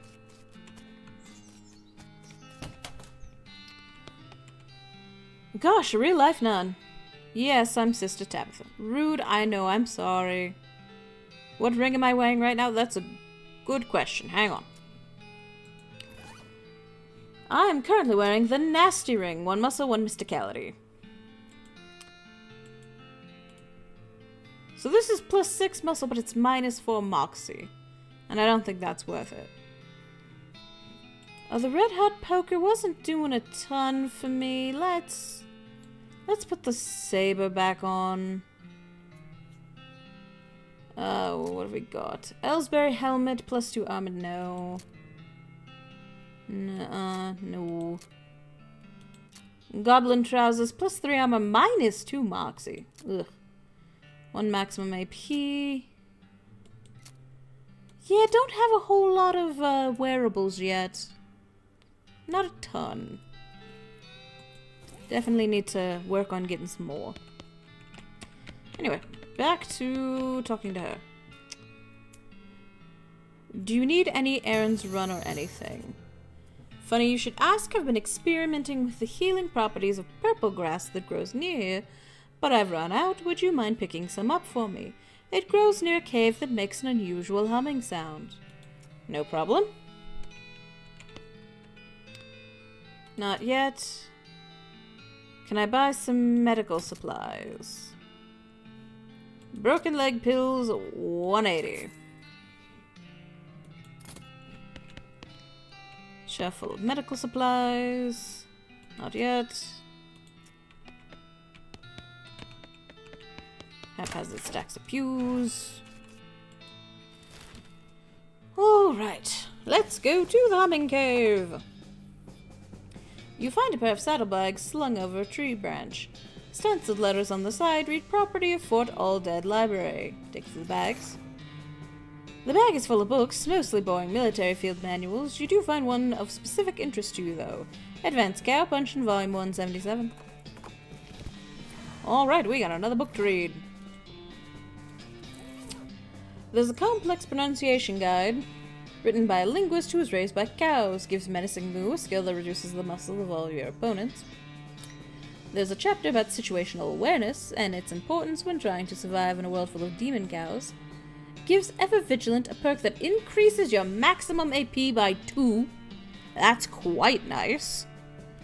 There's a chapter about rubbing your skin with sandpaper in order to thicken it. Gives Thick Skin, a skill that increases your armor, protecting you against melee attacks. I really like Ever Vigilant. You know what? I'm not doing a pull for this one. I want Ever Vigilant. You study the situational awareness techniques until you can read them with the eyes in the back of your head.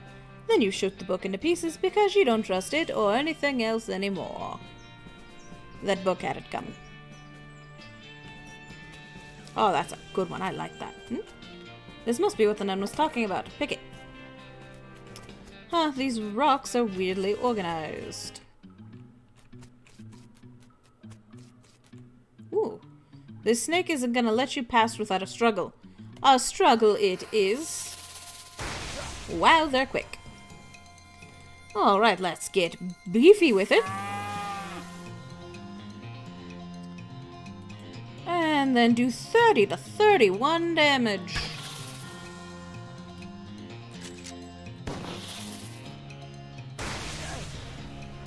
Oof.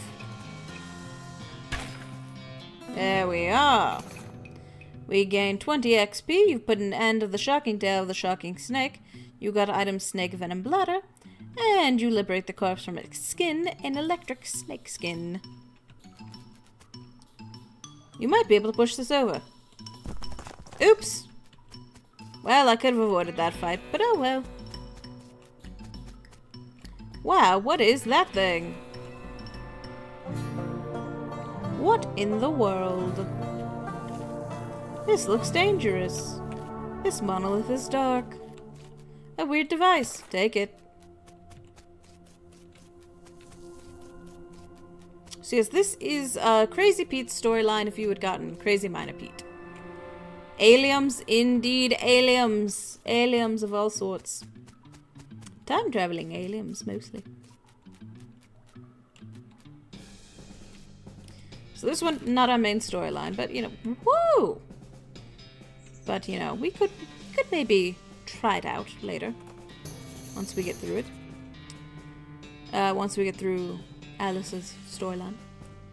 The strange stone arrow you just found starts going crazy. Beeping and booping, whirling around of its own accord, it practically drags you in the direction of a strange, decrepit-looking house. Check out that house. The beeping machine leads you to a ramshackle house in the middle of the desert.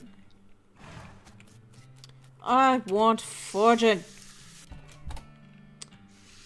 Let's see, what have we got? Check yourself. The microscopic... Nah, I'm not gonna say that.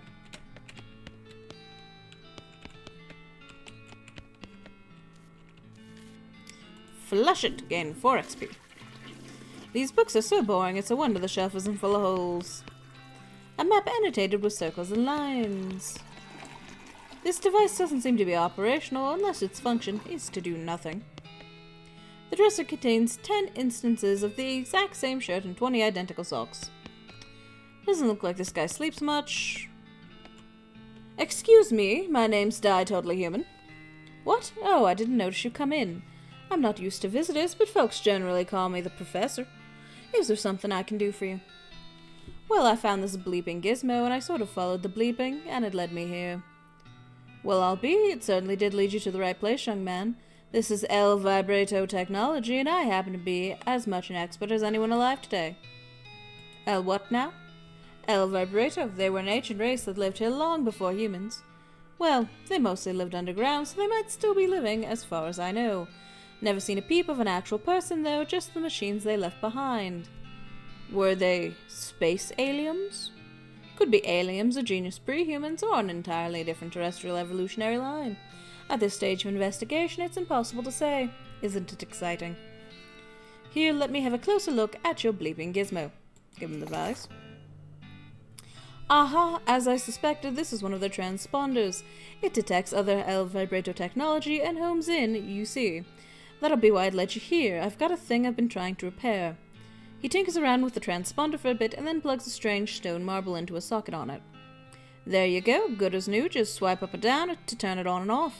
El Vibrato transponder. Swipe? Now, I gotta warn you, this device will lead you to abandon El Vibrato technology, but it might also attract unwanted attention. From what? From the El Vibrato technology. You'll see what I mean, just be careful. Okay. You know, now that I think about it, you've arrived at a perfect time. In order to get anywhere further with my research, I need more samples of El Vibrato tech. But researching for it eats up all the time I could... Sorry. But searching for it eats up all the time I could be using to research it. Aha. Getcha. Right, you are the adventuresome type, so bring me back whatever devices you find, and I'll get them up and running, and that'll benefit both of us. Alright, deal. Great, first priority will be to get my Keystone Fabricator running. They locked their doors and things with these little stone alloy blocks, see? So if we can make our own, that'll open a lot of doors for us, literally and figuratively. Alright, what do we need? The components aren't rare, at least as far as priceless ancient technology goes. Bring me about, 5 handfuls of scrap. I should be able to salvage the last parts I need from that much. Roger. So, the professor says this device calls out to other El Vibrato machinery, spooky action at a distance, you don't trust it. The professor told you to turn this thing off, do you want to shut it down? No! Well, keep it on. Keep it on for encounters. Basically, it just means, as a wandering encounter, you can fight El Vibrato technology. Okay.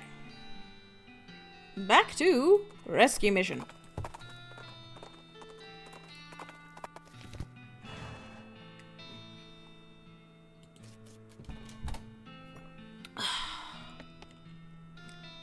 Yep, here you go. Wonderful, thank you very much. Blessings upon you. You gain 30 XP. And you got nothing. Alright, back to Dirtwater, I guess. Give this man some broken leg pills. You happen across an abandoned crate, which apparently fell off a wagon or something since the lid has been knocked loose. You know what this means. It's mine, all mine. You fish through the crate and help yourself to the contents, which appears to be mining gear. So you're even more right than you knew. You found sulfur match, thermos of spiked coffee, and dynamite.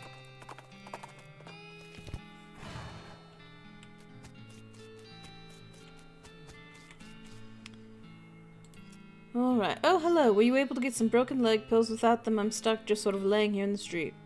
Yep, here you go. You gain 20 XP. Woo, thanks. I feel like a new man again, or at least the same man with a new leg. That's good. Go drink some milk or something, okay? He waves and skips away happily. Well, that was nice.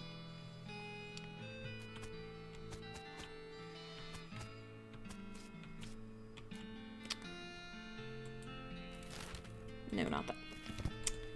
What do we got for XP? We got 215 XP. Oh, goodness. Let's see here.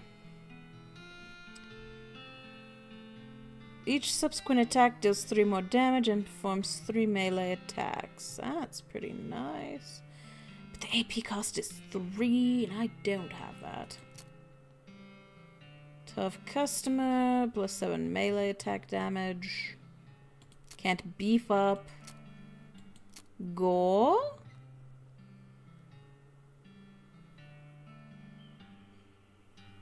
We'll up Gore. We'll up Gore a lot. Ah, that takes 300.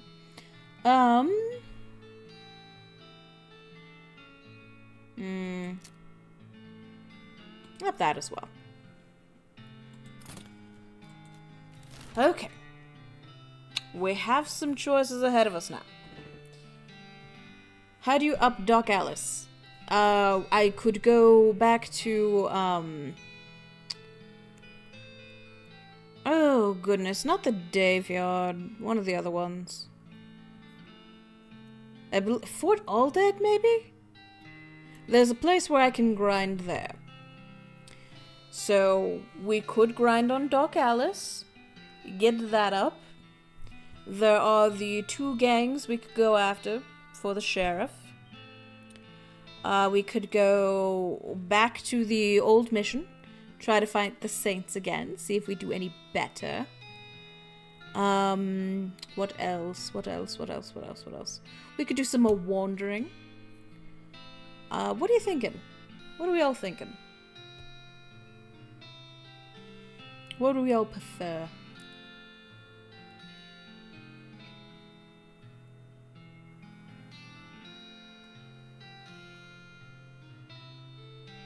My vote is gangs or the mission. Okay. Trident, I did say you could have next pick of things. If you want to chime in. The mission? Alright, back we go.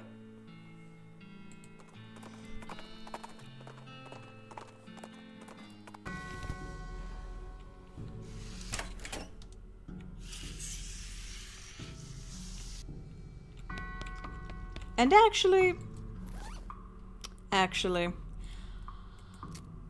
I will eat some food now.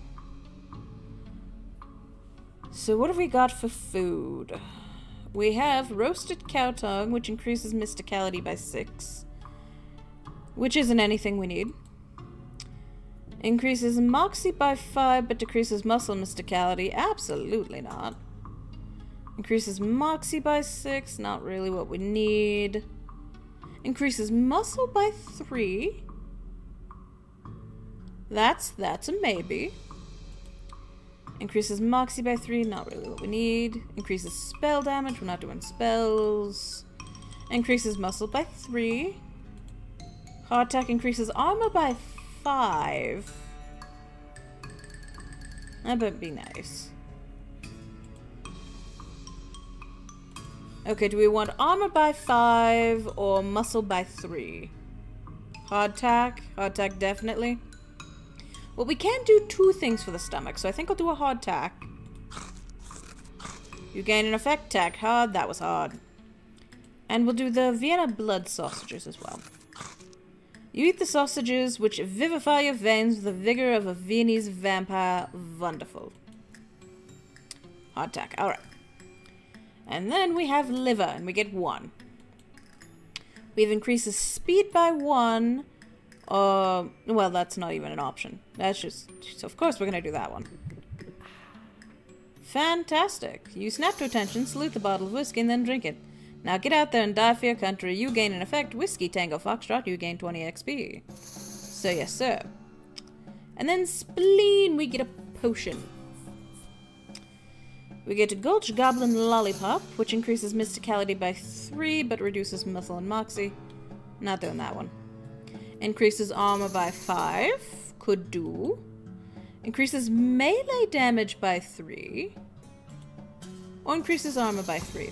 So do we want another armor by 5, or do we want melee damage by 3? What are we thinking?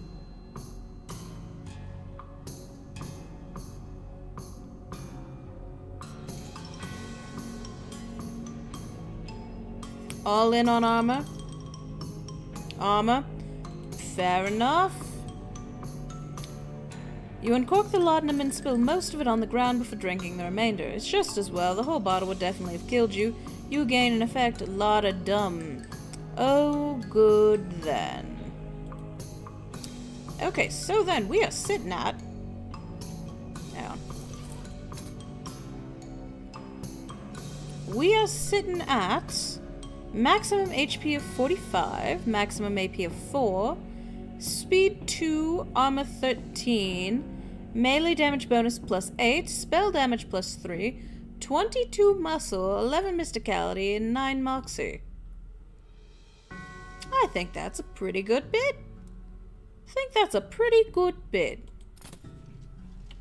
I will hold off on the multiple skulls for now, though. Maybe once we get through the whole thing, we'll do it later. This skull is twitching in an unnerving fashion, though I guess there's no way it could be twitching that wouldn't be unnerving. Stop it. Alright, I need spooky protection. I need spooky armor. That's what I need. Alright, let's get beefy.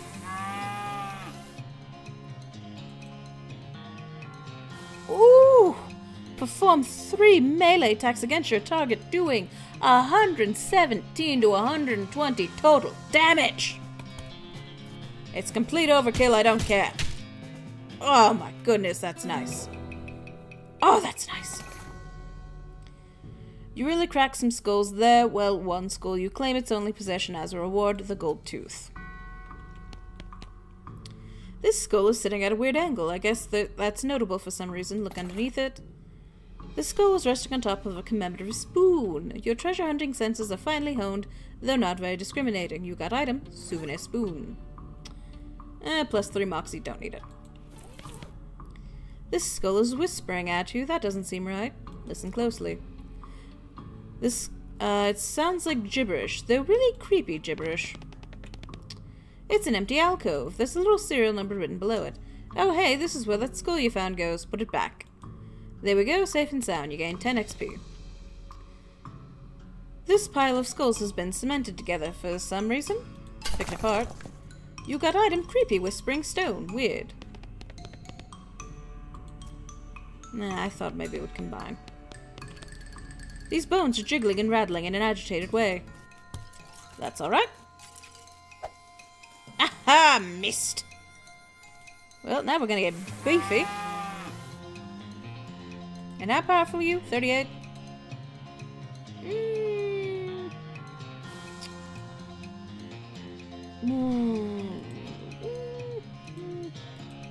Yeah, I'll just overkill you again. Woohoo! You won, that's what you get, you dumb old skeleton. You gain 15 XP. Skeleton bone. Alice studies the remains of your undead foes. Her eyes light up. Evidently, she's had an epiphany of some sort. Alice has become stronger. Fantastic. Pile of skulls is strictly decorative.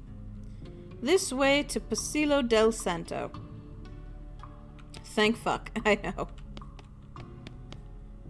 The remains of some kind of dark ritual. This stuff looks like it was abandoned weeks ago. It's a plaque. Here lies Saint Pope. He was excommunicated for impersonating a pope, but there was some kind of bureaucratic issue, so they weren't able to unbeatify him. Beatify? I wasn't raised Catholic. I am a pope. Seriously. Saint Pope stands beatifically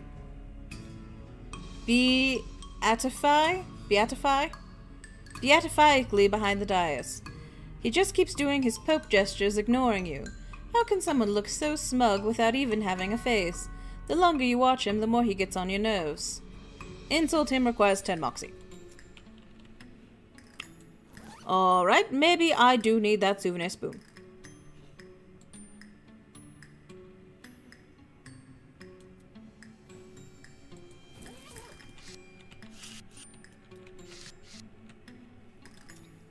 You unleash a torrent of insults that would make a sailor blush, and a sailor's mother ashamed of that sailor. Saint Pope's eyes narrows. Looks like you finally managed to make him mad enough to fight you. Ah, damn it.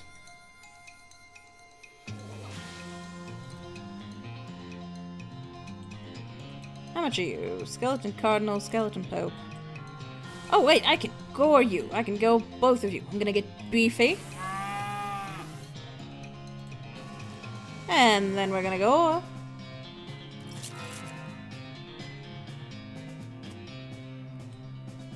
And shoot you both. Sleaze? Ugh, you're awful. I only have one action point now. Let the Cardinals be, and let's just get out the Pope.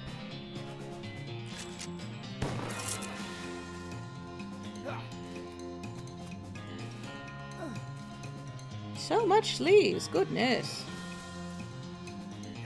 Okay, okay, okay, okay. So you have 11, you have 5. Let's...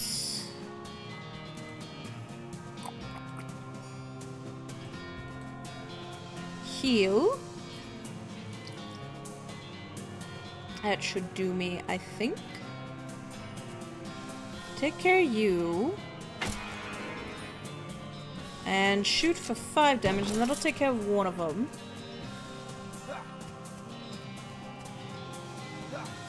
Yep.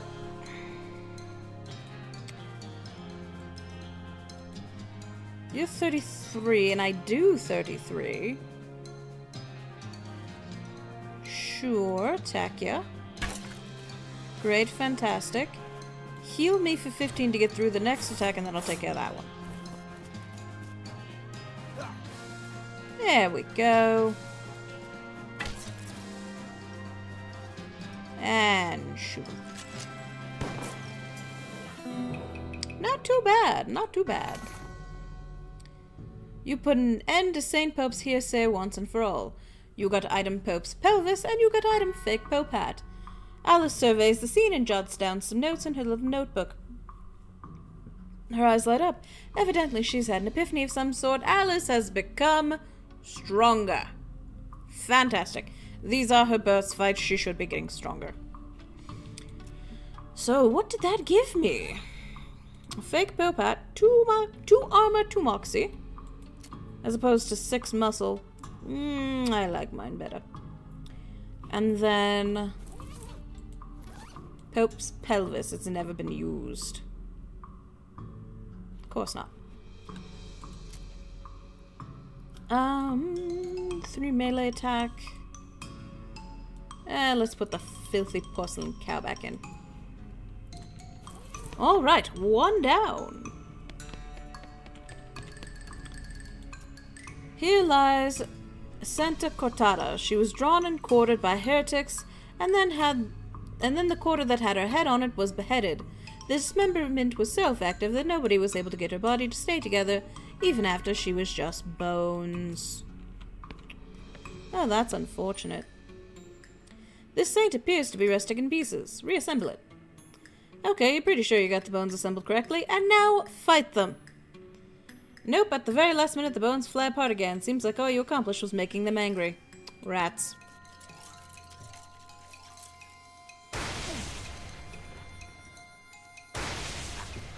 Good sir, that's a lot of mysticality.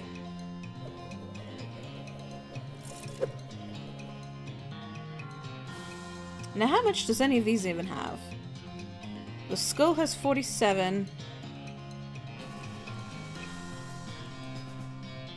Okay, 37, 40, 41, 43. And I could go through a row. Alright, I'll get beefy. And I will go this row.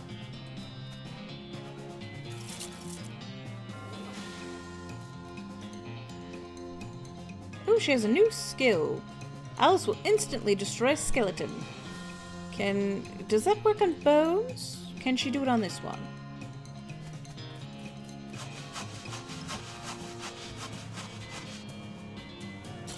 She can! Nice. Oof.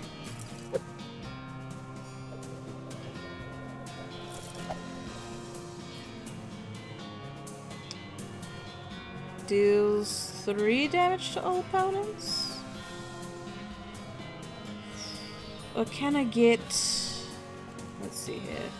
That takes 2, I have 1. Again, 1 AP. And then I will run through again, and that should kill him. Yep. And then, Doc, please heal me. And we should be good. Whiff. Does nothing. And a whiff.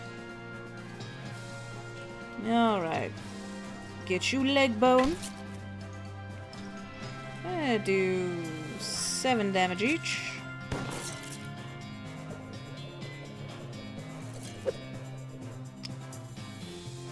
And then attack this one. And instantly destroy a skeleton.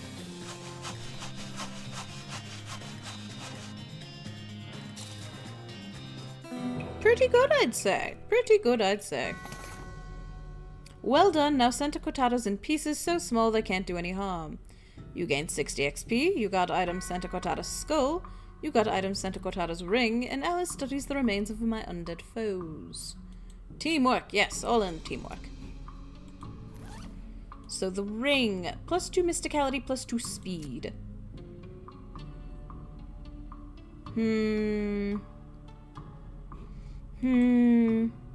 2 mysticality and 2 speed, or 1 muscle, 1 mysticality, 1 moxie? Because the speed I could always go first. And not have to worry about getting the damage as much. And currently my speed's only at a piddly 2. Speed. Speed. Speed is key. Speed is key. Glad you agree, Trident. Oh, hang on. I didn't read the plaque. I can't not read plaques. Our buddy Jim Plackwright would think terrible of me. Here lies Saint Beefus. After he died, his body kept trying to rise to heaven, but it was just so heavy it kind of flopped around a bunch. They had to inter him in a big stone sarcophagus to put a stop to it. Gross. Ooh, Saint Beefus. Yes, the one I spend my saint points on. Geez, they really knew how to build heavy stone sarcophaguses back in the day. Open it. You grunt and strain and force the heavy stone sarcophagus lid open. There's a skeleton inside. Holy crap, his bones are huge. Fortunately, he appears to be asleep. Wake him up. Saint Beefus! So beefy. So big. My idol. Who I am about to kill. Alright. Now, how big are you? Oh, 55! You're not an idol, you're a sham. Oh, he got lots of armor, though. Can she do this on a boss fight? Does it work? It fucking does! Oh. Well.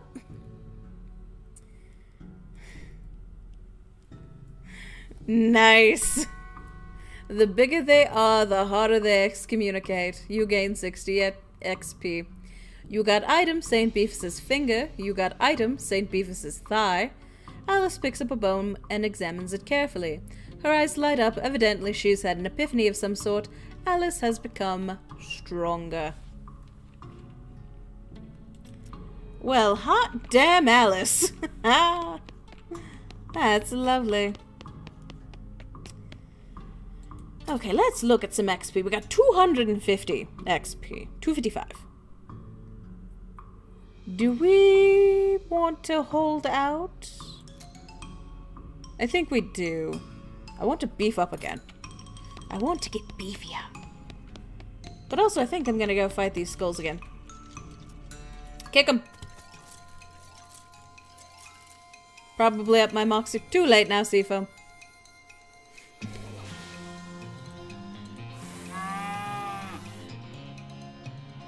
And we are going to go this row.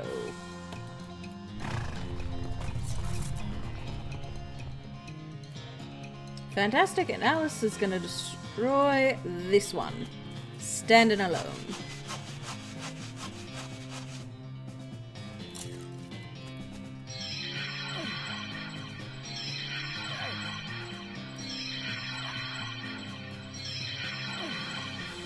So much spooky damage. Damn. Does 3 damage? Not nearly enough. Let's see here. What have I got? What have I got? Heal for 15. 3 to 4 damage. Wet.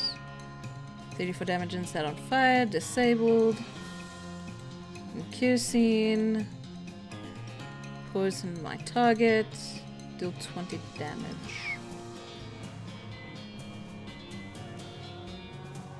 Cost 1 AP, usable once per fight. This will not end my turn. Let's heal me up. Kill this one. And get rid of him.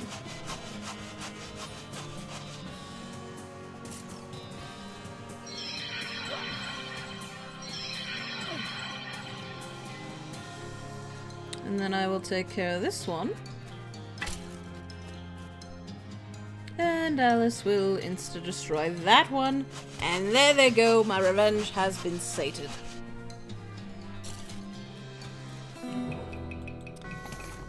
Okay, even 5 heads aren't better than this one. You gain 75 XP, skull chips 2, and handful of loose teeth 3. So you say Moxie, but now I can beef up again. And I just did. I was going to just click on it. But then I did it. Oops. Ah well, I don't really have any regrets. That's what I wanted to do anyway. Oh right, but St. Beefus' thigh though. 2 plus muscle, 10 plus maximum HP. Damage 9 to 11. I can still do Moxie, I have enough left. Moxie, there you go. You get 1 Moxie. Become the Beefus. Damage 9 to 11. Oh yeah. Oh yeah. Saint Beefus's thigh. There we go. Yes, Beefus. Look at me go. Hello. Lovely.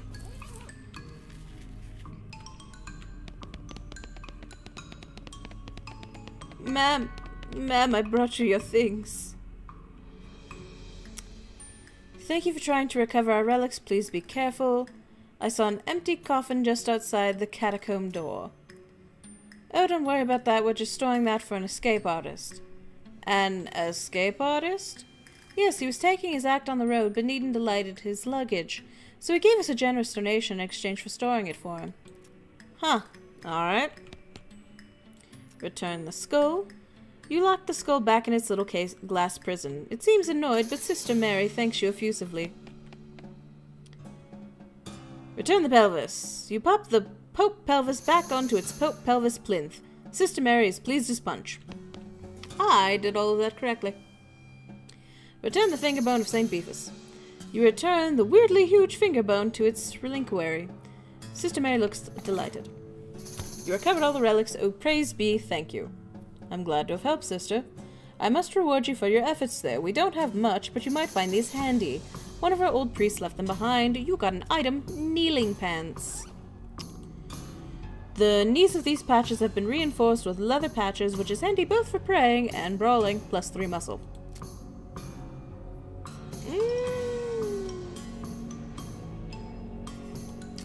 Plus 3 armor, minus 2 moxie, or plus 3 muscle? Some muscly kneeling pants? Or armory goblin trousers? What are we thinking?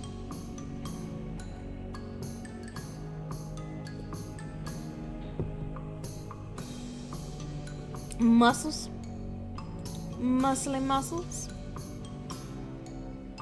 Agreed. Alright. Okay.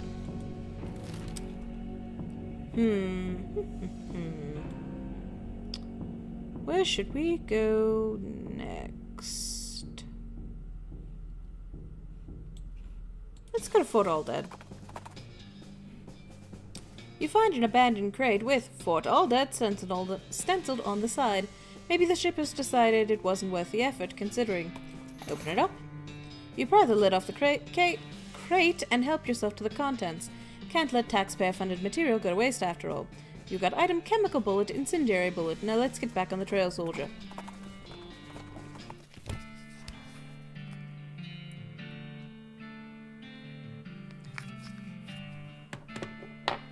Alright. I believe it was in here? No, dang it, it wasn't. Oh, stench resistance! Let me get...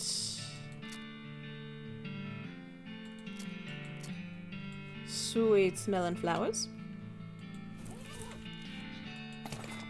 I got item old patrol cap. +3 pistol attack damage. I don't care about that. Give me back my filthy porcelain cow.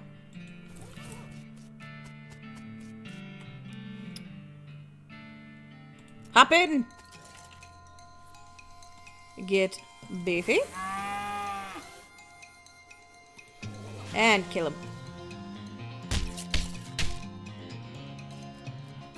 I don't think I went into the building yet. Possibly not. Alice picks up a bone and examines it carefully. I'm going back in.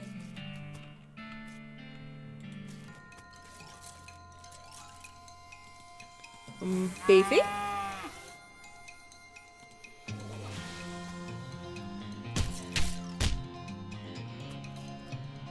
And instantly destroy that fool.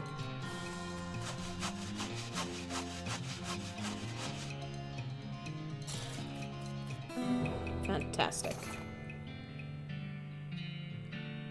Got item army field kit and 40 XP. I'm going again.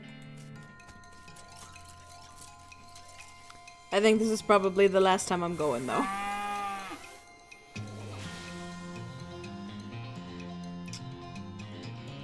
Let's see here.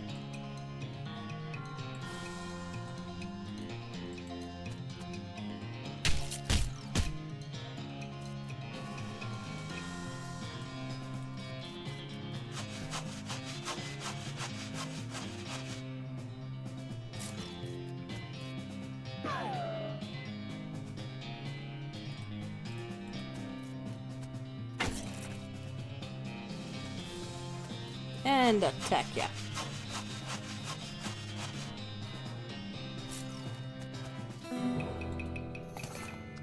Okay, we got a full canteen, a chemical bullet, 60 XP, and Alice apparently also got some XP. Now I'm not gonna go any further than that. I will take my victory at 3 and be happy with it. We might come back later once I'm far beefier. Okay, so I've not figured out... Oh, shelves tainted with waste. You sprinkle the waste all over the food. If this works by tomorrow, there should all be no more. Take my leave. I don't know when I got the waste, but I guess I did.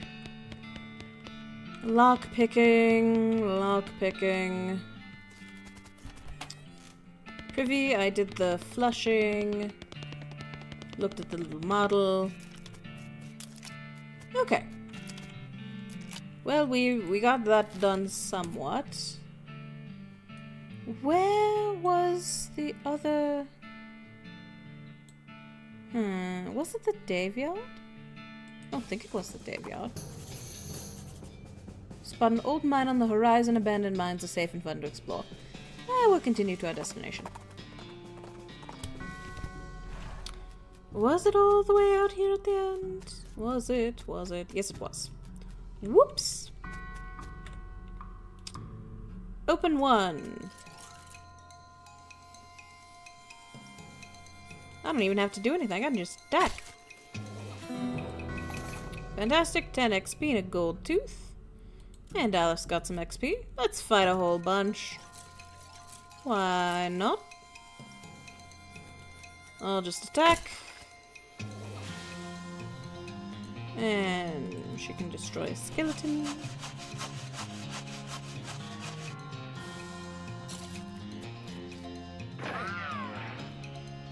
And attack.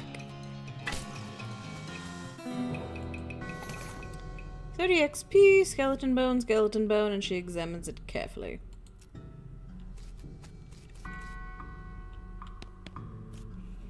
Alright.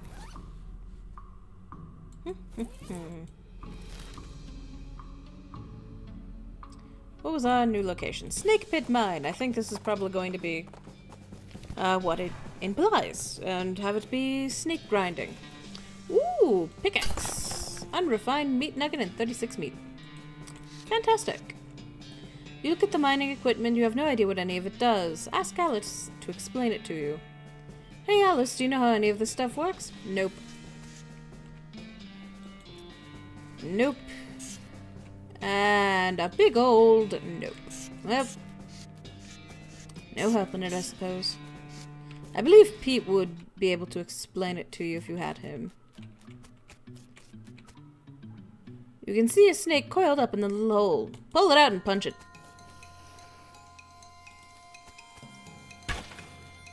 Oh, lovely. 10 XP, 34 meat, and I got a coal snake skin. This cart is overflowing with rubble. Dig through it, and I got 104 meat. That's not too shabby. There's a smoking snake in this smoking hole. Pull it out. And go again. Oh, it feels nice to just be able to one-hit whack things. It's real nice. You really smoked that snake. I mean, you didn't smoke it like you'd smoke a cheroot. You just smoked it figuratively. 10 XP, 32 meat, and coal snake skin. Cache of mining supplies. Open it. Got a thermos of spiked coffee and dynamite. Somebody left the pick here. Pick it up. Gained item pickaxe. Mine it with 33 meat. Den is full of snake eggs. Pull them out. Got the jump on them. Deal 3 damage to all opponents. Ooh, that's brutal. Gain 30 XP, 51 meat, and there's not enough skin on any of them to be worth collecting. Sorry, snakies. Feel a bit bad about that one. Just murdered a bunch of eggs. Them eggs been scrambled. True enough. Oh, hang on. What? Battle loose boards. Okay. Alright, well. What else have we got? What else have we got?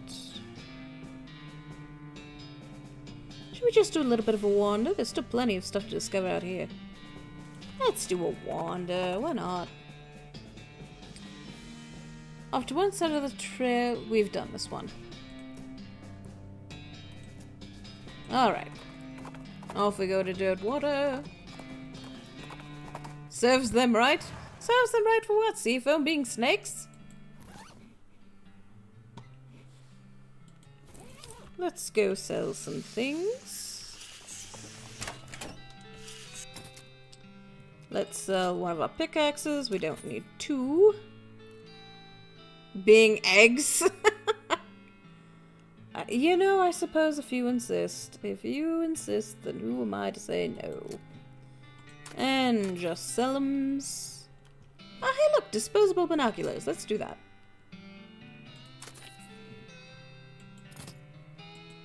Let's go out to Fort UNDEAD.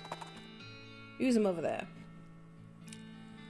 A rustling sound in the bushes draws your attention, and you decide to investigate, because that's what adventurers do, no matter how bad of an idea it will probably turn out to be. The rustling turns out to be a goblin wearing, clown makeup and practicing their cartwheels, and mostly failing. Eventually, they give up on tumbling practice and start repeatedly throwing a shiny metal ball in the air and catching it. Talk to it. Hello? Hello, hi! What you to doing? I am to learning a juggle. It tosses its single ball up in the air again, but distracted by the conversation misses the catch. Okay, but why? A clown becoming, joining the circus, far away to traveling. Far, far to traveling, then to popping. Popping? No, never mind. We'll leave the goblin alone. If a goblin that is also a clown is absolutely the last thing you want to deal with right now, I totally respect that decision. I just didn't want to kill it, you know? You know?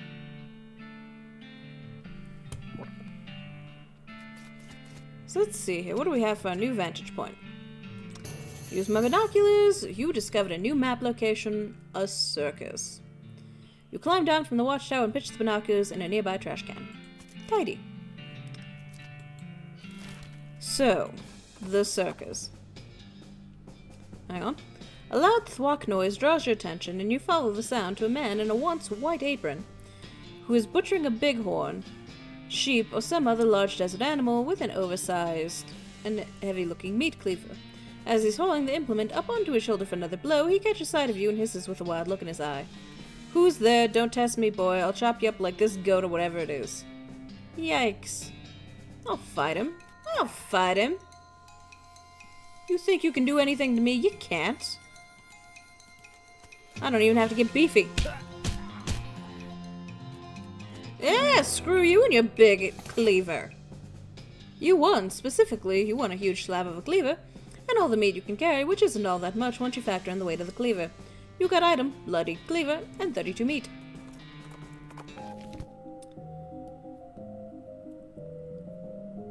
Alright, folks. So this is the circus, which opens up a whole new plot line.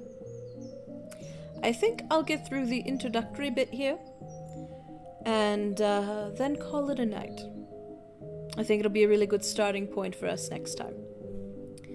So, well, this is a little weird.